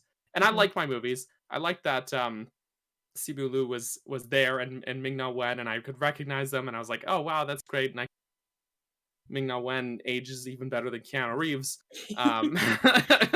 So, like all this stuff, and it's great. But they're doing these bits, like Simu Liu's bit was really not good. It was really irritating, where he's like pretending to watch something on his phone and he's like distracted. And it was like a bit. The hello thing, yeah. Yeah, and it's like, okay, like no one likes this. This isn't actually funny, And it's like, I understand sometimes wanting to do bits and it's entertaining, but like that just like wasn't good. But yeah, I just feel like the whole thing, it just felt like very low effort in a lot of ways. Do you know what I mean? Yeah. Like they're just trying to pull in whatever sponsors they can. And that's apparently a lot of movie stuff. And it's like, I don't know. Like I liked Shang-Chi. I thought it was I'm a big fan of Disney stuff and Marvel and Star Wars. So like, yeah, these characters are in there. These actors I know, but it's just like, that's not what I'm here for right now, though. And I got more excited seeing Doug Bowser up on stage giving the acceptance dread and being like, that's Doug Bowser. He's the Nintendo guy. Than I did seeing Simu Liu, who's in this movie I really like, because I'm like, if you want an Oscar or something, then sure, I'll go up and see it. Keanu is the exception. People in the chat have said Keanu. He's the exception because he's in video games too. Yeah, exactly. He's probably the only one who can bridge the gap there. But that's exactly it. Like you saw like Christopher Judge there for God of War. Like absolutely. Like if you are a voice actor and you're also like a regular actor, cool. The Game Awards are right up your alley. Yeah, for sure. And I almost feel like there are opportunities for people like that maybe aren't so well known to have some of the spotlight for a moment. Bring up some voice actors to present the award for best in-game performance. Bring Joe on. That kind of thing. Bring sure, why not, right? Like and instead of just random Hollywood A-listers, right? Like it just because if you think that that's going to pull in the views, like people who just know movies but don't care about video games aren't going to go jump ship to the Game Awards for that, right? No. You're not going to draw in the crowd that way. So it just felt like, I felt very much like, I didn't hate the Game Awards. I thought a lot of the picks were fine and made sense. It's like, sure, It Takes Two winning wouldn't have been my point, but it's awesome that guy is pretty much an indie game winning game of the year. That's almost unheard of. That's awesome for him. I've heard it's a good game. Like, a lot of the picks were fine. Some of them made no sense. Some of them I was like, what, really? That game lost? That game won? No one liked that. I just, I think the way that it was presented just wasn't well done. Right? That was another thing. The pacing was an issue because it felt like they spent 5 minutes on advertisements and here's a movie trailer stuff. And then they spend 1 minute giving out 5 awards, and they don't even read the nominees. They just show the nominees on screen. Yeah. And then they're like, here's this award. Okay, next. And it's just so rapid fire. And then it's 10 minutes of advertisements and trailers and stuff like that. It just, it felt so weirdly paced. It felt so forced and awkward, too, even by people that you thought would enjoy being there. Like, the whole time I'm watching people talk, and I'm like, I don't feel like you enjoy being here. I already don't enjoy watching it, but now I enjoy watching it even less because I can tell you don't want to be there either. And even, I might be saying his name wrong, even Simu Liu's bit where he's pretending to be distracted, his bit was about not wanting to be there. So, it was his little... Ernie. Saying he big was doing ooh. I yeah. have a couple Yeah. things. One, I think 𝗏𝗃s was almost completely correct on it feeling rigged, because even if we look back at Nintendo, who we all love, unless your name is Daniel, what are the coincidences that they have their DLC for Breath of the Wild scheduled right before or after it wins Game of the Year? Like, that can't be coincidence. Yeah. So, Like, imagine, like, what was it that Elden Ring won most anticipated game of 2022? Imagine if it had been Breath of the Wild. If it was sequel to Breath of the Wild. Oh, but here's an Elden Ring promotion. Right. It didn't win, but here's its promotion. You know, that wouldn't have worked. Not saying Elden Ring, like, because I think a lot of people, if I'm correct, have to you have to pay money to put your ad in there, to put your trailer in there. So it almost felt like, and I don't know 100%, but it almost felt like I want to pay to have this slot, so therefore I want my game to win. And you're right in thinking, like, Nintendo would be like, not worth it. We've got an audience already with our directs. We're fine. Yeah. I also thought it was really weird how on the live stream section in the chat, after all these sponsors that you see of, like, almost half of it was ads, half of it was awards, and they rushed through a bunch of them, as Daniel said, and you would still see like people donating like $100 or $500, like one after the other. Why were people super chatting to the Game Awards? Because it's like, you know, they're getting like tens of thousands, if not $100,000 in sponsors for this. Yeah. Especially since it turns out they ended up actually being in the Matrix movie. Like, that, who knows how much they got for that. But yeah, anyways, does anyone have any? Daniel? It felt better than, I remember last year I was just bored out of my mind at the Game Awards the whole time. And I would say I wasn't as bored this year with it, but it definitely just like felt like so weird with the pacing. That was really the big thing. And I feel like they need to just, I almost feel like they need to pull a Breath of the Wild. They need to throw the conventions out the window and then strip it down to what's important and what they need to focus on, and just build their show around that, right? More they need Sonic. to remember what's important. More Sonic. More Sure. Sonic, And you know what? yep. Not every movie trailer is a bad thing. Sonic, showing this Sonic movie trailer makes sense because that's a video game adaptation to film. Yeah. So like that's fine. But like everything else was just super weird to me, and it just, there was a lot of stuff that I didn't care about, which is fine. I'm not gonna care about every video game. I have niche tastes, but it just, I don't know. I just feel like they need to refocus on the awards part of it, on actually recognizing the work that goes into, you know, the man hours that go into making these games, and give that the spotlight, and not fire off 5 awards in a minute without even reading the nominations and call it a day. You know, it felt like the advertisement show, and there were some awards as an afterthought, you know. Yeah, that's kind of my summary there. Is I don't care that there wasn't Nintendo announcements, but it feels like a disservice to all of the hundreds and hundreds of people who put hours and hours into making these games, to not pay them the respects that you're promising, you know, the prestige that you're taunting them with, and then actually you're just kind of glossing over it. You know what I mean? It's like, it's like when you're in the chat of like your favorite streamer or something, and it's like a big stream and their chat's just going crazy, and you say something and the streamer actually, like, they acknowledge your username and they read it out and you go, I know. Like, it's amazing when Daniel notices me. However, I mean, that's how I got started here, was y'all picking up on questions I asked. True. But like, True. To like Geek's point and like Bergerson's point, like, I think the sense of community, like, I love that it brought us all together to watch this thing, and while it wasn't our thing, we didn't enjoy it, it still brought our communities together in a way where we had fun. Yeah. True. Yeah.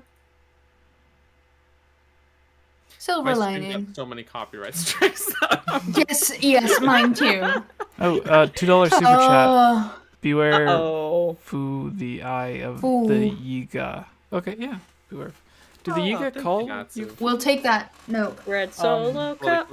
Yeah. So, are you guys ready for a quick thing of Kahoot? Oh, I forgot that was a thing. Cahoodle. Oh, yeah. So, Sure. everyone listening, after this, we're gonna, I guess, do one question each from the mailbag. But before we get to the mailbag, we're gonna be doing Kahoot. So, have your questions ready while we try to answer these questions. Well, Dude, not it's a Kahoot. I wasn't ready to lose a game today, but I can make time for that. No. I made this so hard, I don't even think Daniel will get it. So if Is you it how many doors are in the fire temple? no. So if you want to How play many along times do you go through door? with the Zelda trivia, I tried to make it mostly about 𝗍𝗃, mostly 𝗍𝗃 from Breath of the frick. Wild. Uh-oh. It's So so long since I played. Goals, please. 10 people can join. Right now we have 𝗍𝗵𝗃 and 𝗏𝗃𝗏𝗃. But if you would like, My name is clearly 𝗍𝗵𝗃. Okay, I'm sorry. If you want to play along with us, you can go to Kahoot, KAHOOT.IT. You can do it on phone, tablet, a banana, computer, toaster, anything. Kahoot.it. And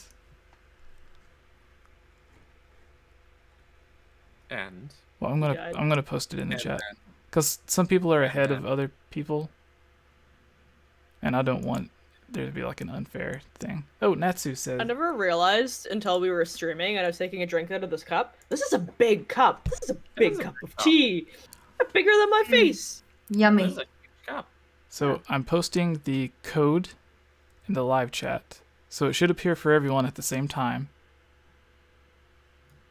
Whether or not you or what, like the actual video or audio of the stream is delayed for you. So pay attention to the live chat if you want to join to play. I am looking. Yeah, the egg is dancing on your head, Geek. Oh, it's Geek's turn with the egg. Egg time. Did you not join, Geek? Well, I don't see the code. You can go to the Google Doc. It's in the. You just click on it and it's automatic. Yeah. It right? should be, yeah. Oh, I'm doing it from my phone. Oh, I see the code now. I'm sorry. It just says I'm in. Does that mean I'm in? Yeah. Means you're in. If you're in, if it says you're in, that means. I don't know how to use technology. What's technology anyway? Okay, I'm good. Oh, see, it said we could only have 10 people, but there's 14 people here. It did this with Joe the other day when we thought it was going to be 10, and Daniel beat. Can you believe Daniel beat Joe at Goron trivia? Oh no! And that's why Joe. You'd be surprised how little you actually know when you're one of the people in the thing you're voicing for. Mm-hmm. Like I was a part of a worldwide voice, a radio play. I don't know if it's airing again this year. This year will make like 5 years. And someone was like, "Oh, remember that part? Blah blah blah." I was like, "When did that happen?" They're like, "You're in it. You played 3 different characters." I was like, "I don't remember that part." And we performed it live too, so I was on stage, sitting in a chair, waiting for my part. No, that's not true. I had long lulls, and I'd go backstage, and then I'd come back out. Love that for you. Yeah, I also had just played, like, it was like the week before we did that with Joe. I had just played that part of Breath of the How Wild. convenient! So, and I didn't plan it that way. That's where it was in the game. Sean Chiplock, where are we at with him? Has he even played Breath of the Wild yet? He plays like 3 characters in it. Last time I talked to him when he was on this podcast, the week Jesse wasn't here, he said he still hadn't, but that he was making up for it by playing a lot of Age of Calamity. So, which he has a lot more speaking parts in. Yes. Well, not more parts, but more lines. Yeah.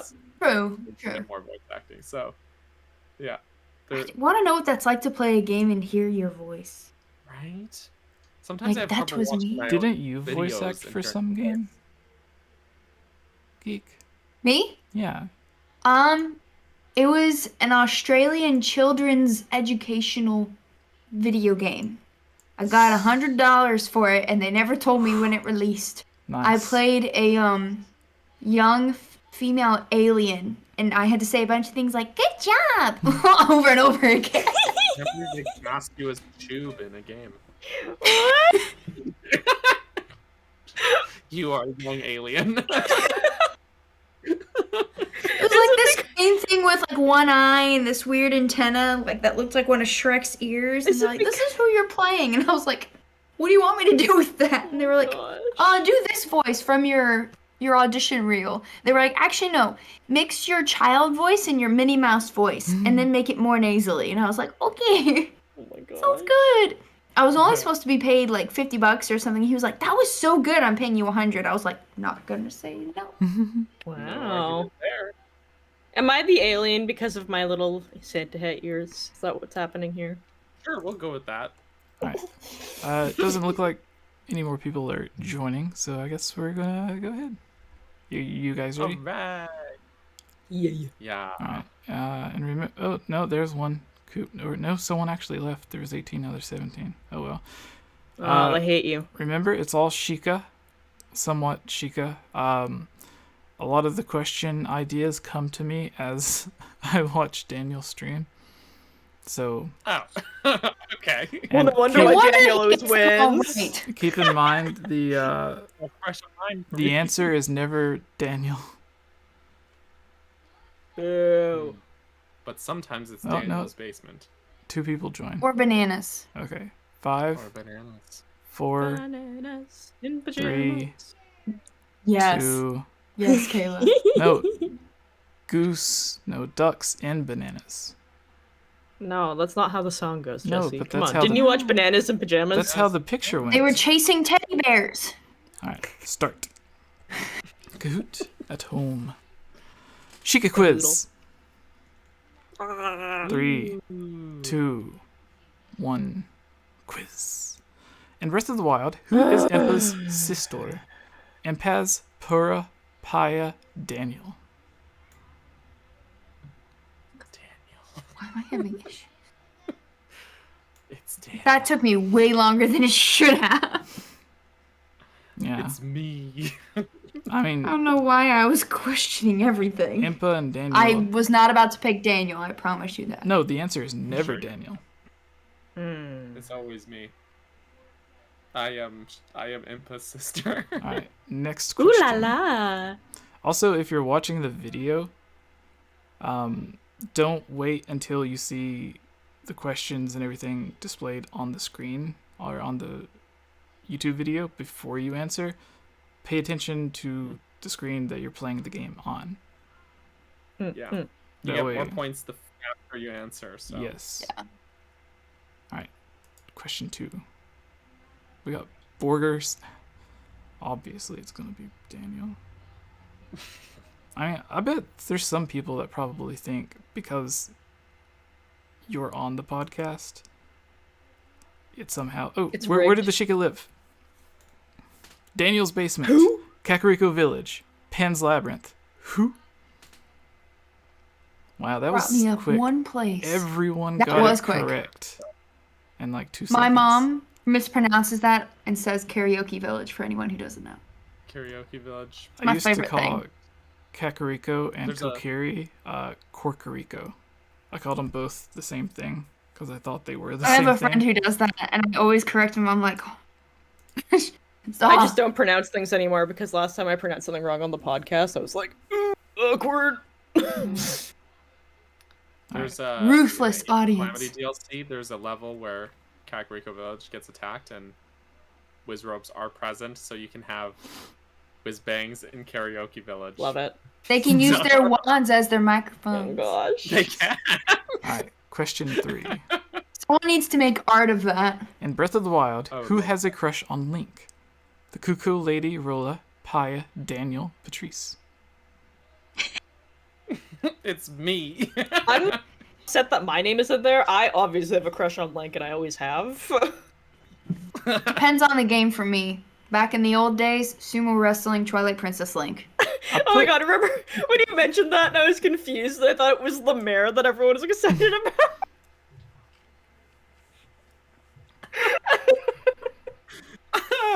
I forgot about that. Okay. Oh, no. So I put Alright. Almost Patrice jumped in as the an water. answer because I thought some people would click it out of confusion because she's the one who likes Link and Skyward Sword. But no one picked it. Right. My trick questions are not tricky. Alright. Two not That's tricky. because everybody likes Paya. Yeah, you're frozen That's true. on like He's a cute. very interesting face, Choops. Me again? This face. Oh, It's I cute am face frozen. though. It looks like you know something that's really exciting and you were just about to tell us. Yeah. Like, I know what the That's answer to accurate. question number 4 is.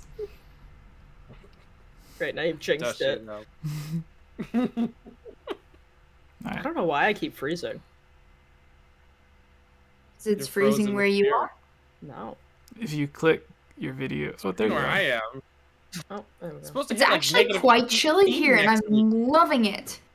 Alright, question Yes. 4. That's, I'm sure, a good change of pace for Florida. No, it's like 40 degrees Fahrenheit. Which Sheikah's wife left him over Kuko's?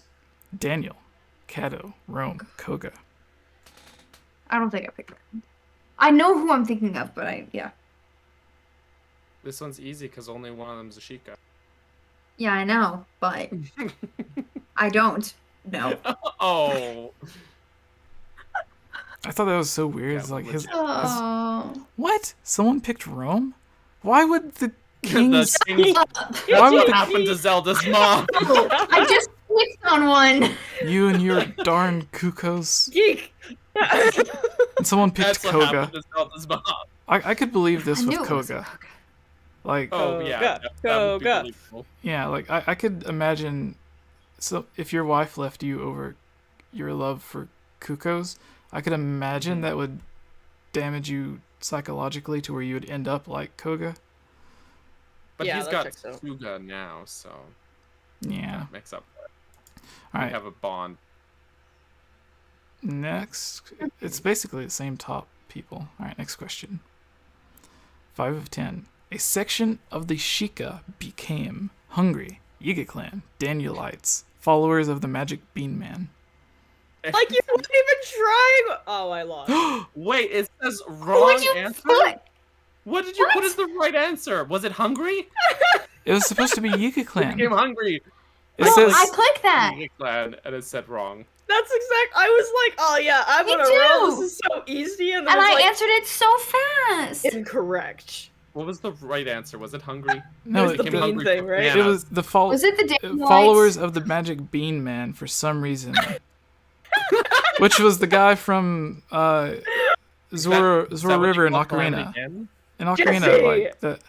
I answered so fast. So Calamity like, Ganon when this is now the over, Magic Bean Man. when this is over, I'm going to mention something, and you're going to see how dumb I really am for having messed this up.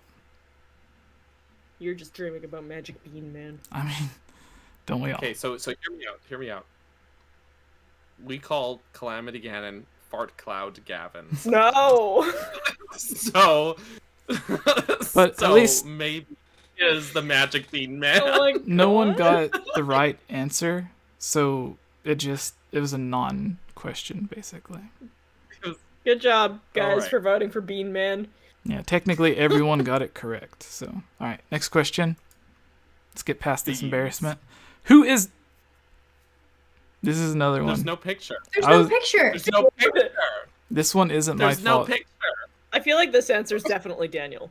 No. It's I feel like it's Picongo. obvious because only one of those was from Zelda. So here's the thing. That I remember. This one is not my fault because I actually did upload the picture. So this one is on Kahoot Kahoot. said no. No picture. I got it right Me too. because assumed I recognize Picongo, the Sheikah name. So Right? Well, Yeah, that's what I Picongo's was the thinking, is only like, oh, character from Breath of the Wild that's listed. exactly. There were too many I P's, I got confused, so I voted for Daniel. Yeah. Thank you for voting. So Who is this? It's me! I'm going to assume in the same way that it said we could only have 10 people play trivia, but it let like 20 join, that it didn't show my image or the picture. Like the one day when I had the arrows and it just showed up as gibberish for some of you. Yeah, that was fun. That was a good time. All right. I was like, what arrows? But yeah, it's supposed to be Not that I would have pecan. gotten that one right anyway. All right. Next question. 7 of 10. Which Sheikah is addicted to rushrooms? Daniel, Pero, Tingle, Pish, Posh, Hand Wash. Yo, he's not a Sheikah. I know. He is now. He's not a Sheikah though. I found Nintendo that out. himself has I found spoken. that out after I wrote out the question, and I didn't feel like rephrasing the question. He's just an old dude who just is addicted to shrooms, to rushrooms. Shrooms. He just wants 55 rushrooms. Right. He's addicted to drugs. Yeah. They go fast. Only buys Mr. 50 at a time. Bean. Oh, you're in Yeah, second now, Bean. Daniel. I'm so upset. What? Yeah, Lujay is in first, beating you by. I'm in 11th. I was doing so good until Jesse happened. Thank you. You sure it's not because you voted for Daniel? It's the nicest thing anyone's said to me this year. Next Aw. question. I believe 8. Maybe this is 9. Yeah, 8 of 10. Where do Yiga live? Daniel's basement, Yiga Clan hideout, Yoga Clan holdout, Banana Ban out. Okay, when you said Yiga Clan the first time, I thought you said Geek Clan, and I was like, why am I involved now? I'm pretty sure, even though Yiga Clan correct answer, Banana Clan Banana out, whatever it was. Banana is actually- Ban out. That one. That's the correct answer, really. Hey, Daniel. Yes. I think that you should put one of your faces there on Tingle. I think that would look so good. On this Yeah. Tingle? Yeah. The Tingle poster? I, Oh, still in second, Daniel. that could be really good. Oh, Geek! You got a little accommodation here. It says Geek Apprentice is back with an answer streak of 3. Oh, yeah. get it. All right. Would have been longer. Next question. Yeah. 9 of 10. Yeah. Oh, the shade. Who runs the Kakariko Village Enchanted Armor Shop? Daniel, Clary, Koga, Inobo. It's Inobo. He doesn't really Clearly. put behind the counter, but or through the doorway.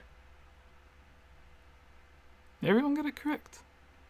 All right, final Yeah. question. Daniel still in second. You're only down by Still in 6 13th. points.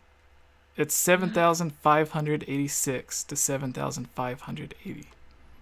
I can't believe this. But Wow. the person in third place is like 10 points below you, so it's a tough race there. Tight. All right, next Pretty question. close. I know. 10 of 10. What is the Sheikah armor set called? Daniel's Daniel's pajamas, pajamas. stealth set, Sheikah set, chic set. Bananas in pajamas. Still in 13th. I stayed in 11th place that entire time. I Stayed in mean, 13th that is some pretty much the skill. entire time. So here's the thing, and how stupid I am for picking the fourth answer on that one. Every single Bean Man? answer was the second answer. Like, the second answer was the correct answer for every single one.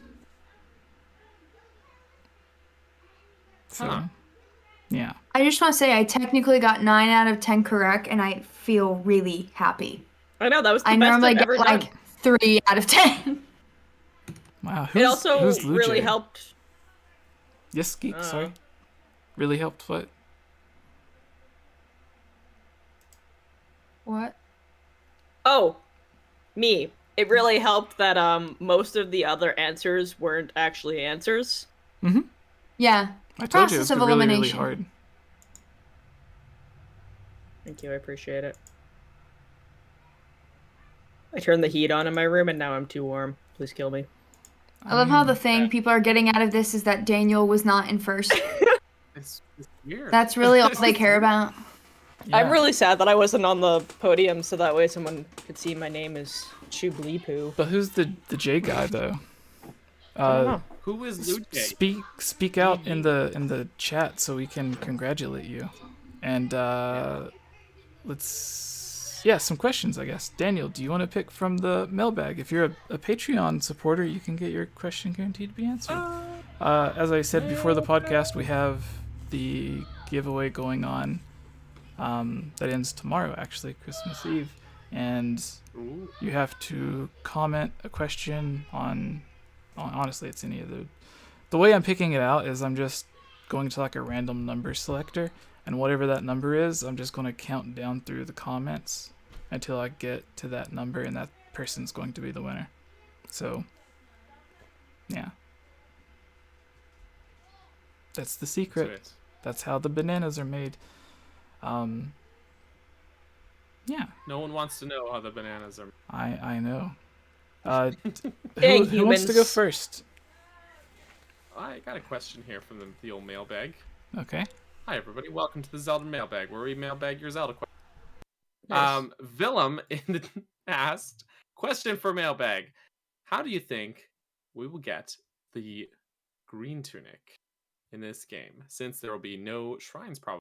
How will we obtain it this time, and will it be the same one from Breath of the Wild 1, maybe a totally new one, or maybe will we see blue tunic and red tunic make a return now, since this game seems to have dungeons? What do you think? Amiibo. Amiibo drops. So oh, sorry, Daniel. They'll put it in there somewhere. But I could see it being a story point, but I could also see it just not being relevant to the story at all. And just being totally optional. I could see it just not, like, because in the trailers they show the champion's tunic, they show his little like chitin thing, and I didn't really miss the green tunic in Breath of the Wild that much. I didn't miss it. I was totally. So, There's so much to wear, I don't think it matters. yeah. Yeah, honestly. So, did you guys think it was obvious when they first announced there was going to be 120 shrines that, and then you get the spirit orb, or you have to prove yourself to be a hero as you go through each of the shrines? Like, that's what they told us about it. Did you think after hearing that it would be obvious collecting all 120 of those spirit orbs would give you the hero's tunic? I didn't think it was going to be in there at all. I thought it was just going to be just the amiibo drops So to get the tunic. it was really weird. I had a comment on a video that I made that talked about that exact thing, where I said that I felt you were going to go through all 120 shrines, prove yourself to be the hero, then you'd be blessed, almost like, actually nothing at all like Twilight Princess. He just like stood there in front of a spring. He was like, here's your ancestor's robe, don't get it Got dirty. it. You don't even get to change, you just have it. Yeah, so I was kind of thinking with that in mind, to where like you kind of prove yourself to be the hero, which is almost what Wind Waker Link does to when he has to go on the quest to get all the Triforce pieces. Anyways, that's off topic. For some reason, I thought it was obvious that it was going to be in there, and I have a feeling Nintendo's going to do the thing to where, maybe not in the ways that we talked about in the one video, Daniel, and I think we all talked about it on a podcast once or twice, but where save data in some way carries over. And maybe if you have completed all 120 shrines, then that is just like a bonus item that carries over, is the green tunic. Because canonically, like Nintendo said, all of the items and masks and stuff that you get through Amiibo or DLC isn't technically canon for the game. It's just extra bonus stuff. And I think that was just their way of saying like, oh no, Wolf Link, he's just for fun. Don't look into it too much. But with the stuff that was actually programmed into the original game, I feel some of that may carry over. Because I feel they can't make Breath of the Wild 2 and just be like, okay, you had all the freedom of choice, all this crazy options of mixing and matching all these different outfits with different stuff, and we're just going to go back to the one champion tunic, or make you start over with like, yeah. So I think those outfits may carryover, Yeah. especially if only one does. I think it would be the green tunic. So I think you don't get it in Breath of the Wild 2. I think you would already have it. It's just in his closet back at his house in Patino. That's kind of a good point though about like the red and blue tunic. Is there wouldn't be a point to them because you already have the Zora or Right. armor. Like, there are clothing options already that kind of cover those abilities. So Also, you can dye your clothes. that's true. That's true. Actually, and you can even dye the amiibo like green tunics that you get to other colors. And I only know that because I never did it myself. But I actually got like a duplicate one doing amiibo drops on my stream, and then someone was like, "Oh, well, you could just dye one, and then you can have like your classic red or blue tunic as well as your green." And I was like, "Yeah, I'll just sell it to Beetle." So, oh my gosh! So I sold the Tunic of Wind. I've sold Beetle the Tunic of the Winds, like 3 times now because I keep getting duplicates. Amazing. I still don't have the Tunic of Time, but I've gotten the Tunic of Wind 4 times. That's how I am with the Tunic of Twilight. Yeah, it's so many of weird that one. RNG is that you're at the mercy of it. And I've never gotten the light bow. I've never gotten that either. Nope, not the Twilight bow. Or the shield, the Wind Waker shield. That I do think I have. I never Maybe. got to spawn. Never in 4 years. Chub, you've been quiet. Yes. Hello? I can see your brain gears moving. What are your brain thoughts? About this colored tunic?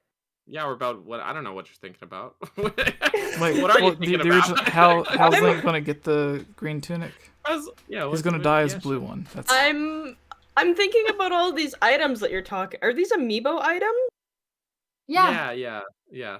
I don't have any amiibos, so I don't have any of these. Well, there you go. That's why I look like I have a lot going on in my brain. Chubes, I'm not going to tell you that you can go to eBay or some other random site and pay like $5. Nope. I've got one better.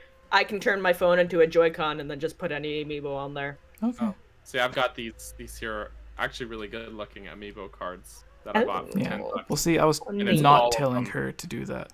Yeah, that's what I have. All of them. Too. I That's a didn't really know good they idea, were, actually. quote, illegal until way later.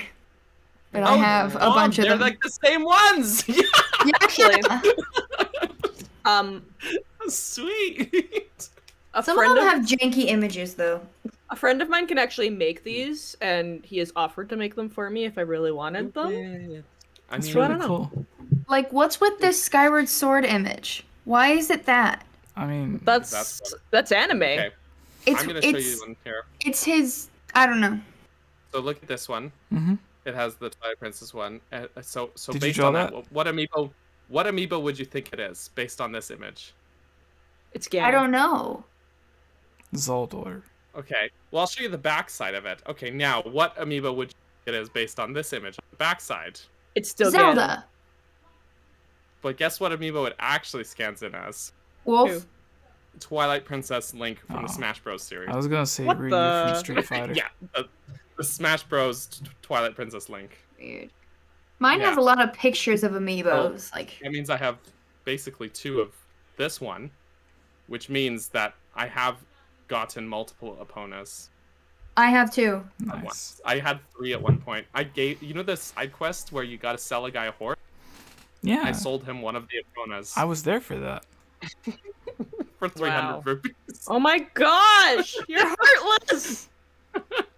I had another opponent. I have never gotten Next that sword. question, everyone. Who is First Deity? Yeah, I Cool. thought That's not the amiibo. So Didn't just purchase a bunch of plastic. um, What do you think amiibos are made out of, Bunny Man, Jason? I'm confused by your name. I don't know what to call you anymore. in my defense as well, I've also bought all of these amiibos. So mhm. it's just I don't want to open all of them. So I just use the cards. Do you ever Where's have the heart? nightmares where you wake up, Birdman. take your shower, brush your teeth, eat breakfast, come sit at your computer to get ready to do work, and then you just turn around and they're all open? No, actually I don't. But I did have a nightmare last night where I was being chased by an Emmy from Metroid. I was actually heard very Emmy, and I thought of the Emmy Award. Being That'd be chased, they're like, great. Daniel, you won, and I'm like, get away from me! So Choops ran away. Okay, Geek. Since Said no. it defaults. Yeah, I have a to- question. Yeah, okay, you got a question. Hopefully this hasn't been answered before. You missed your Pam chance, Choops. X asked, what was the exact moment in #Zelda that made you fall in love with the franchise? I don't know if I can pick a specific moment, especially because I was 3. Everyone knows my story with Dead Hand and the nightmares. But I think it was overall just watching Ocarina of Time and hearing that music over and over again. / also thinking Adult Link was right up my alley at 3 years old. This started young, y'all. Gross. But yeah, I remember eventually, well, maybe I could probably pin it to a moment, was there was like one time that one of my brothers went to start playing it, and all I had to do was see the title screen, and I was just like so excited, even though I didn't understand how to play video games. I would see the title screen, and I was like, this music is so pretty, I can't wait to see where he goes, this is so cool, the story is so cool, and obviously at age 3, 4, I didn't really understand that much. All I understood was Adult Link looks good for some reason on N64 graphics. And that Dead Hand was hell. That's it. The spawn of Satan. Either way, though, that is when I fell in love with Zelda. I will say But that's more kind of accurately, like Link. the younger sibling dealio, right? Like, we almost get some of these experiences secondhand because Yup. yeah. So I mean, like, same for me. Is like I don't know if I could pinpoint. Well, maybe I could pinpoint an exact moment, but I know, like, I've been exposed to Zelda for all my life. Some of my I've said this before. My literal earliest childhood memories are of Super Mario World and A Link to the Past on the Super Nintendo, and I'm pretty sure I was playing those games before I could talk. But I do have a distinct memory of things like clicking in my head a bit with, and that was the time I beat Queen Goma in Ocarina of Time. And because it actually took me weeks to do the first time. I don't remember how old I was. 28. But it was last week. No, but yeah, it was just like it was a big, that's one of those weird gaming memories that I totally remember, just like getting through it and being so freaking proud of myself and so excited that I actually got through it, because I kept dying and over again and wasn't good at games because I was just a little tiny child. So yeah, that was probably when it like clicked for me, and then I just basically never stopped playing ever. I still play Ocarina of Time to this day, so that's what I'm going with. Yes. Also same. Ocarina of Time. I was laying on my brother's bed and he was playing Ocarina of Time, and it's the scene where you first see Zelda for the first time. And I was so excited just by the idea of Zelda. And I just loved her so much. And I remember just like laying on the bed, kind of like pretending that I was like role playing as Zelda. And then I think actually that year for Halloween, my brother went as Link for Halloween. I think I was a lion. Waiting for you to say I was Zelda. No, she was a lion. But yeah, it was definitely like watching my brother play.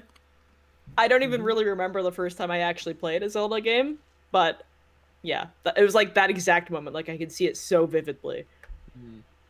It's that younger sibling thing. Like there's a lot of childhood stuff that we hold dear that's totally tied to our like our older siblings, just probably witnessing stuff we never would have actually been able to game ahead of ahead of our time in a way.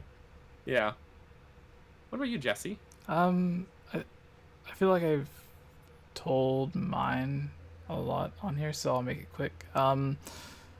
When I was like 3 or 4 years old, it's not just one of the first gaming memories, but one of just the first memories in general that I have.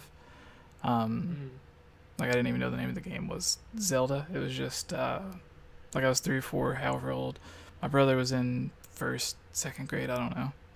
And whenever our parents would wake us up, one would get him ready for school while the other one sat with me. And whenever my dad would sit with me, we would play A Link to the Past. And then I guess being spoon-fed A Link to the Past every morning for years finally got to me. And yeah.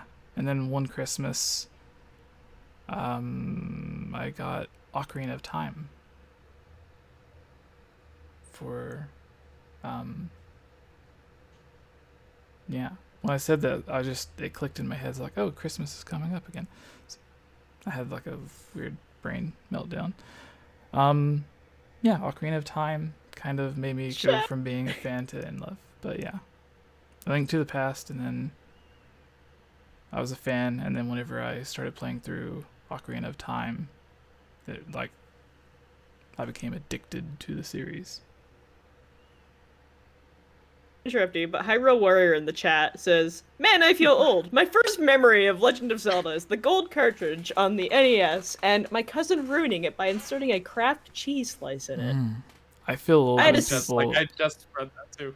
Cousin needs to be disowned. I'm sorry. I had a similar experience where, like, my childhood best friend put my Shrek VHS in backwards Oh. and broke it. Oh. I can just imagine what that sounds like too. Oh my gosh, I was so upset. I love Shrek. Don't we all? Also, Jesse, I totally thought your like in love moment with Legend of Zelda was going to be that time that you got, what's that game? Soul Calibur? Oh. Was that the one that had Link on the cover and you're like, oh, I'm going to get that? Stay healthy and drink water, chat. I only $5 super chat. Hey, I finished my water. I need more. Red Solo Cup. I fill you up. What? With water. Something I was going to say, but I forgot what it was.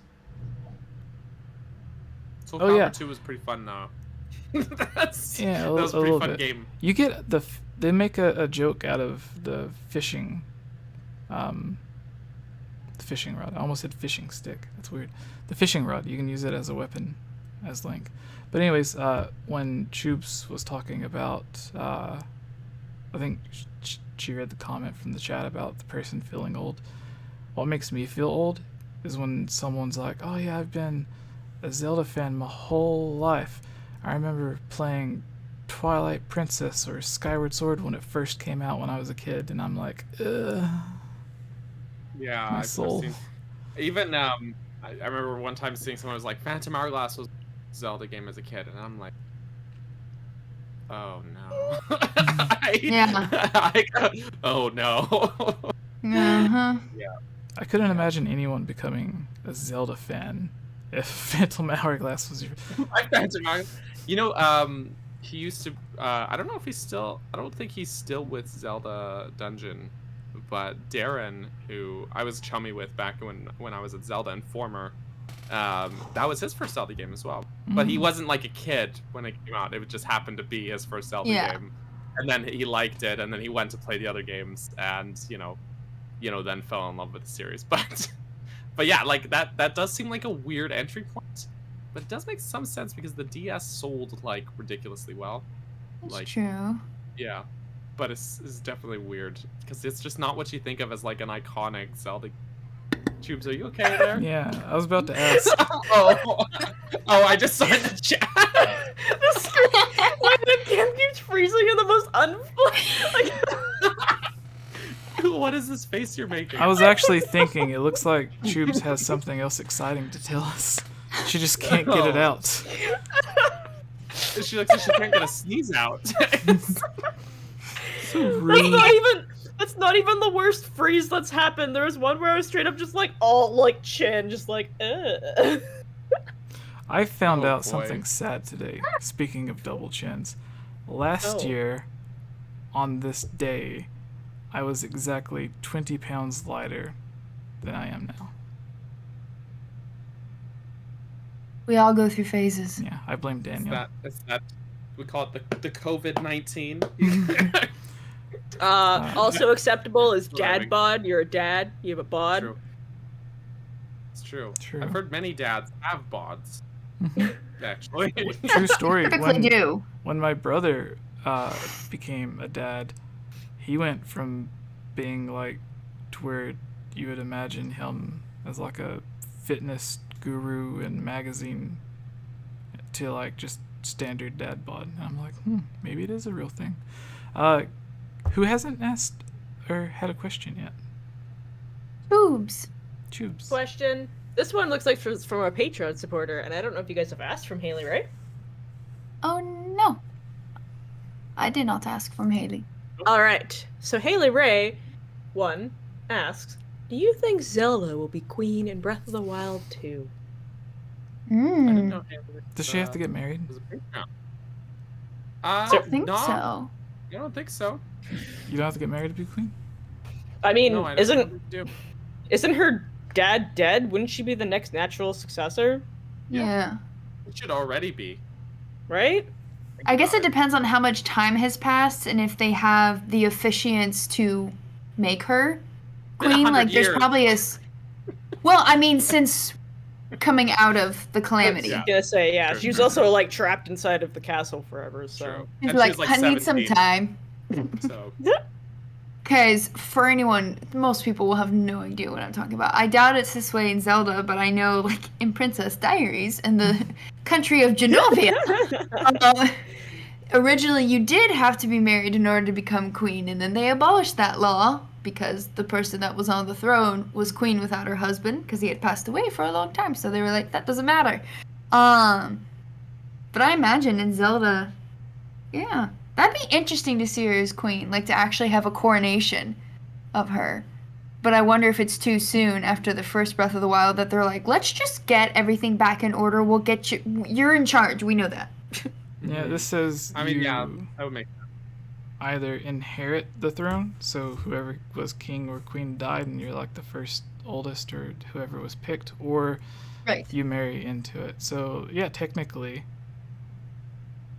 like, she would be queen, I guess. It would make sense. he had other kids that we don't know about. That's concerning. Damn, Rome. But you know what? If it's just on Rome's side, they wouldn't be royal because like King Rome, I'm pretty sure is like we talked Married about this in. before. He's Yeah, the one that's got to be married in. Yep. Zelda's the bloodline. Yeah, that's right. So if he had And any they all- illegitimate children, they don't have a claim to the throne. See, it's funny Yeah. because the goddess bloodline is with Zelda, but it seems like every single variation of Zelda just marries the same looking guy. They've got a type, I guess. Uh, I don't know. True. let's see. Where's the question? Did everybody answer? Yeah. All right, so this is the Except final for you. question. All right. Oh my gosh, guys, I Um, have a toe cramp. Oh, I'm gonna die. That's fine. All right, it was nice knowing you. F in the I'm chat. doing it. Shoot. What's... Honestly, you guys picked the questions that I was going to pick. Like, that's why I put them at the top. Why do I have a foot cramp right now? Please kill me. What did I do to deserve this? Natsu has You an know interesting question in chat, just FYI. Oh, okay. Yeah, Natsu. Yeah. He's a cool person sometimes. You like Natsu? Yeah. Where is it? Real question? That one? Yeah. Yeah. Okay. Will the Hyrule inhabitants believe Zelda is the princess? So, on brand with the last question.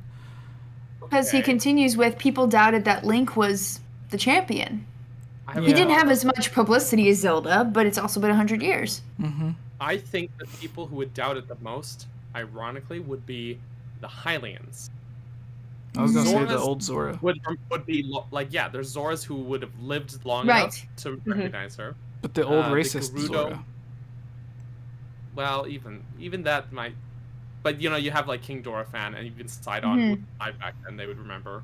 The Gerudo had a pretty good relationship with the royal family. You've got 𝗟𝗏𝗃𝗀 was like really chummy with the queen, and I just almost feel like Riju is wise enough to, as like their current chieftain, to just recognize, because Riju recognized Link as the champion as well in Breath of the Wild. And she's young. And she's young, and she was like, she just figured it out. She's like, his name is Link, champion's name was Link. He has the Sheikah Slate. He was able to sneak into the Gerudo town. I'm pretty sure I heard about the champion being put to sleep.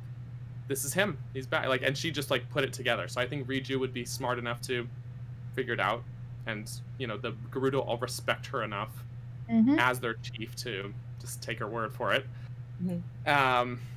The Gorons probably just they just probably would be like, all right. So like, if Link says, "You're Zelda," you're Zelda. Right. I'm not sure about the Rito, but I don't know. I don't have an argument for. But in the case of Link being the champion, it's usually the Hylians who he encounters in like Hateno Village and stuff that grapple with it the most, being like, no, that doesn't seem right.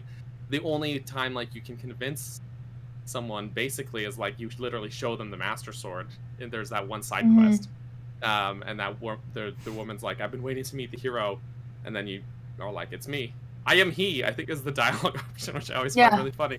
And then she's like, all right, cool, but you're not my type. Here's yeah, but so I just feel like of all people, ironically, it would be the Hylians who would grapple with it the most. The Sheikah probably would be fine. They would probably accept it, or their input would remember her and everything.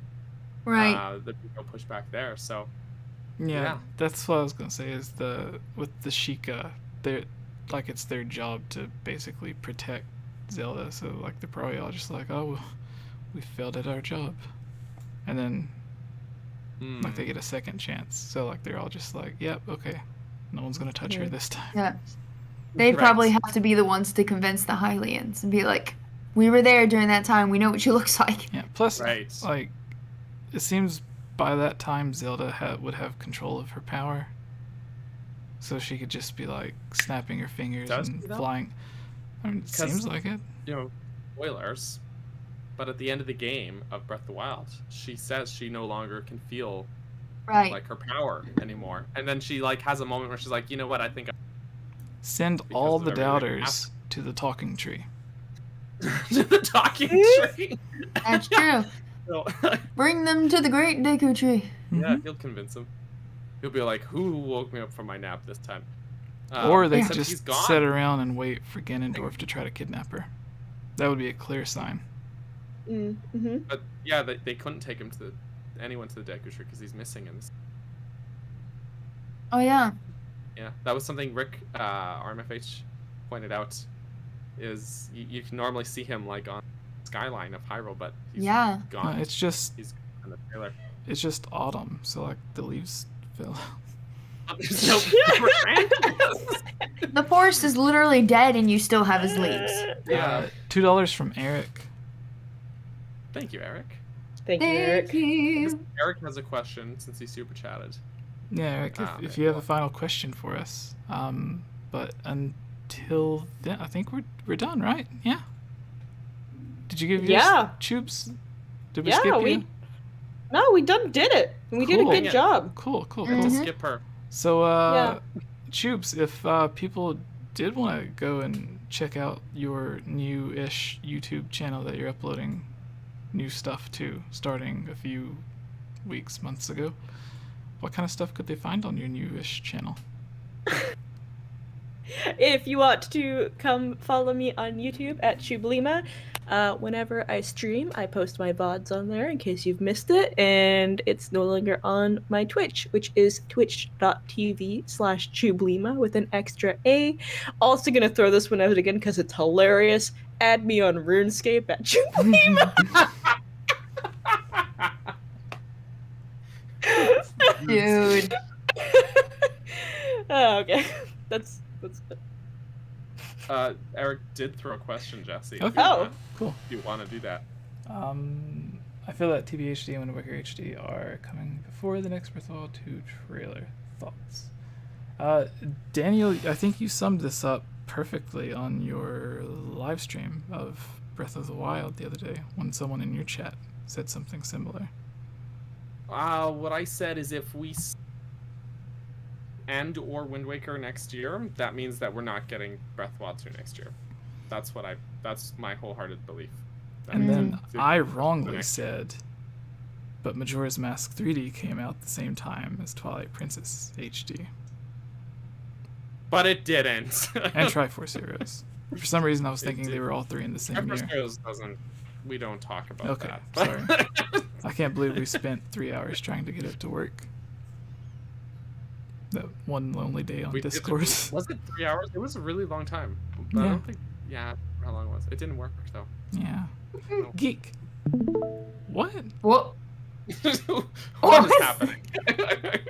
Who's something with 𝗵𝗵𝗲? 𝗵𝗵𝗲, Okay. What did you click?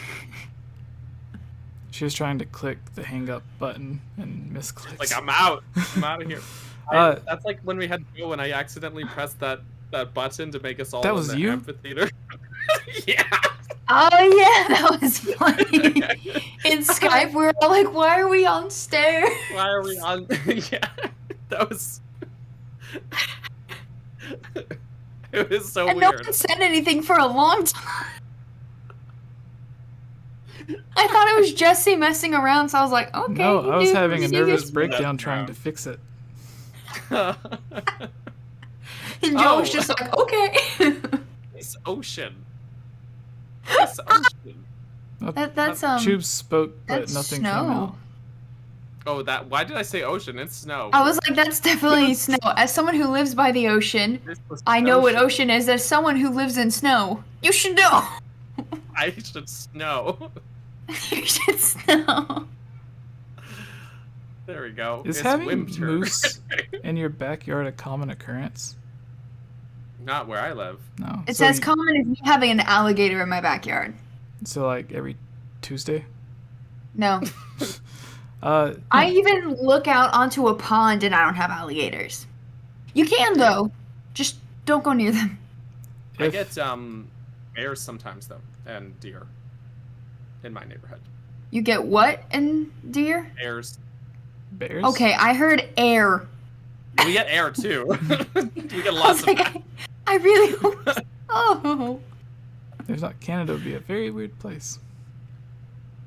Yes, just a little bit. True.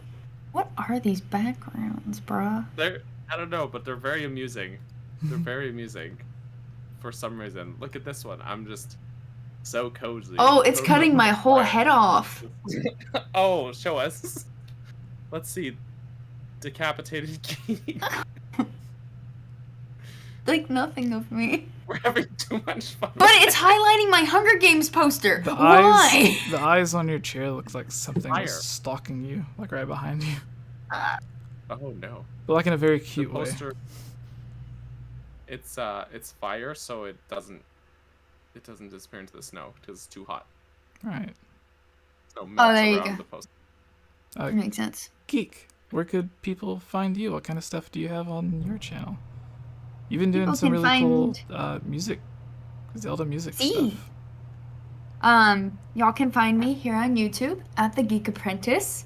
Yes, I am starting on my actual final video for a series on music for dungeons of a similar theme, like forest themed, fire themed, all that stuff. And I just did final dungeons, and now I'm going to be pitting all of the #1 dungeon themes I picked against each other. It's no surprise which one's gonna be #1. It's #1 in like pretty much any video that it appears on ever. But it'll be interesting be to a talk lot about the of- rest. A lot of Ocarina of Time dungeons. There's actually not as many as I thought, but sadly there is not one Wind Waker on there, and I felt so bad. I was like, how did this happen? I love Wind Waker. But yeah, I have videos about that. Mostly Zelda, sometimes Animal Crossing, and I stream. 1 month out of the year I talk about Hunger Games exclusively. I usually release one music video a year. It's never good. It's just like, I recorded this thing a few months ago. It was kind of fun. Enjoy. It's like 1 minute long. Yeah, I stream. I have Instagram where I usually just promote things. Same with Twitter. I don't really do much on those places. But yeah, actually, Monster Maze commented on one of my videos recently. Don't know where that came from.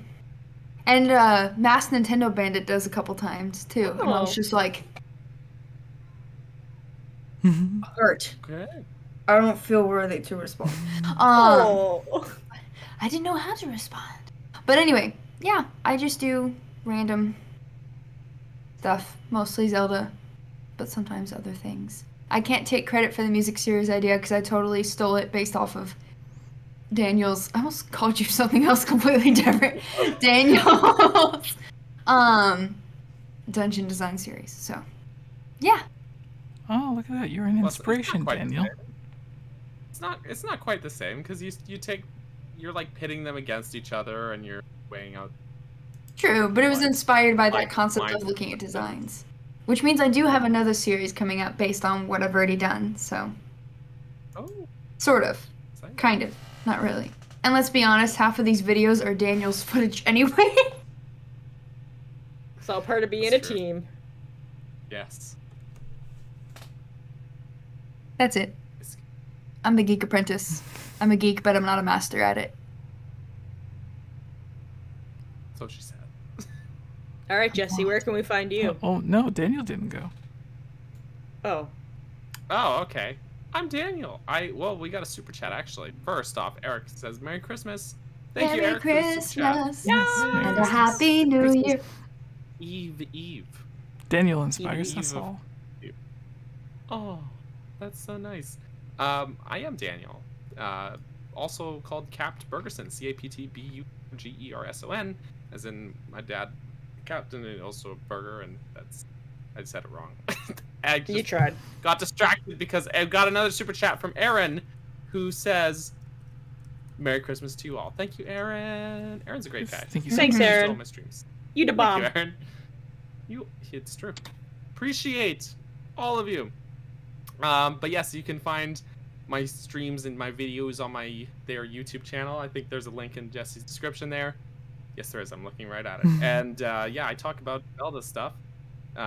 Although recently I put out a Metroid Dread video. If you want to look at the game design of that. But mostly the dungeon design of Zelda is sort of the main focus of my channel right now. And I've got a video coming out next week that's like Ridder's Grounds from Twilight Princess, because I just wrapped up that video. And not dungeon design related, but I have a little video that's coming out tomorrow that actually is also in. And that's going to be fun. So it's a good time. So yeah, I'm not doing a very good job with this promotion thing, but if you like to listen to me talk for like 30 minutes at a time about like just one dungeon, go check out those videos, because that's what I do. Yeah. I think once I heard you mention you wanted to redo some of the older ones to make them even longer. Make them better. Well, the thing is, okay, so I went and like rewatched some of my first ones. So I started with, I've done Ocarina of Time, Majora's Mask, Wind Waker, Skyward Swords, HD, and now I'm on to Twilight Princess. And going back to some of those really early ones I was doing, like in like Ocarina of Time, I just have a hard time sitting through those videos because I feel like there's a lot of good ideas that I had, but I didn't have like the structure quite nailed down like I do now. Do you know what I mean? Yeah, I do. And also like the delivery of some of my points, like some of my voiceover delivery just isn't as good. I think I've just improved a lot. Especially editing and the thumbnails and stuff have come a long way since the start of that series in January, actually. So it's been like a productive year for me. I put out the most videos this year I've ever put out, especially most of them being in that series. And I've also seen that the production quality has improved a lot, so it's kind of hard going back to those older videos because I'm like, oh, you know, I was still kind of winging it, you know? And like I had put out on Twitter a couple weeks ago. I was talking about the sort of the improvements that I've made this year, and one of the biggest things you can see is like the title cards in those videos. The difference between when I was doing the N64 games, and then Wind Waker, and then Twilight Princess, like the sort of visual flair put into those title cards is like, actually here. It's like, okay, N64 games. It's just like text on black, and then I went for like a parchment look with Wind Waker. It looks better, but then it's like text on black is what the Nintendo did with Majora's Mask. That's true, but I went with this whole like fancy 3D effect with stuff in the sky and all this stuff with Twilight Princess. It's like floating, like things moving ever. It's just like there's a production value. So I kind of hate some of my older videos now. I feel like I'm like, this could be so much better. You could tell me that you paid someone $300 for each of your intros, and I would believe it. No, I've labored over those. But that's why you can tell, like, when I start a new game, there's like a delay. Like, it's not like immediately this week, because I'm like working out all these visual design ideas and like the map screens and all this stuff. So it's a lot of work, but it's great. I'm really happy with how some of these videos have turned out lately. These Twilight Princess ones in particular are like some of my best work. But yeah, I've talked probably enough about that now. So, Jesse, what about you? Oh, you're putting me on the spot. I wasn't expecting to go yet. No. On There's your own channel. So many other people that could have went before me. I am Jesse, or at least Daniel tells me that. Everything is at GameOverJesse. Twitter, YouTube, Instagram. I kind of got lucky with that, I guess. And yeah, pretty sure if you're listening to the podcast, you already know where everything is. So just thank you for watching, especially everyone that tuned in live, who are all in various different area or time zones. I almost said area codes, but which would also be true. I mean, that too. Also accurate. But yeah, it's 12:30 almost here. We've been going for 2.5 hours. There's still 65 people watching, so thank you all so much. This maybe, most likely, probably, I don't know how days work, but is this the last podcast of the year? I think there Depends. technically will still be one more if we do next Thursday. Yeah, because the first is on a Saturday. Okay. Yeah. So we might have one more. Yeah, next week's one, Stealth City, could come on if we can fit that schedule. If not, then I'll just, I don't know, bribe someone with more bananas. So go check out Daniel, go check out Geek, and go check out 𝗵𝗵𝗲. Links to everything is in the description below. We didn't get to it this week, but if you go to iTunes and leave a review, if I am reminded and I don't have a brain fart, then I will do my best to remember to read out your reviews from iTunes. And thank you all for watching. Merry Christmas, Happy Holidays, Happy New Year's, Happy Banana Day. Good night. Bonsoir.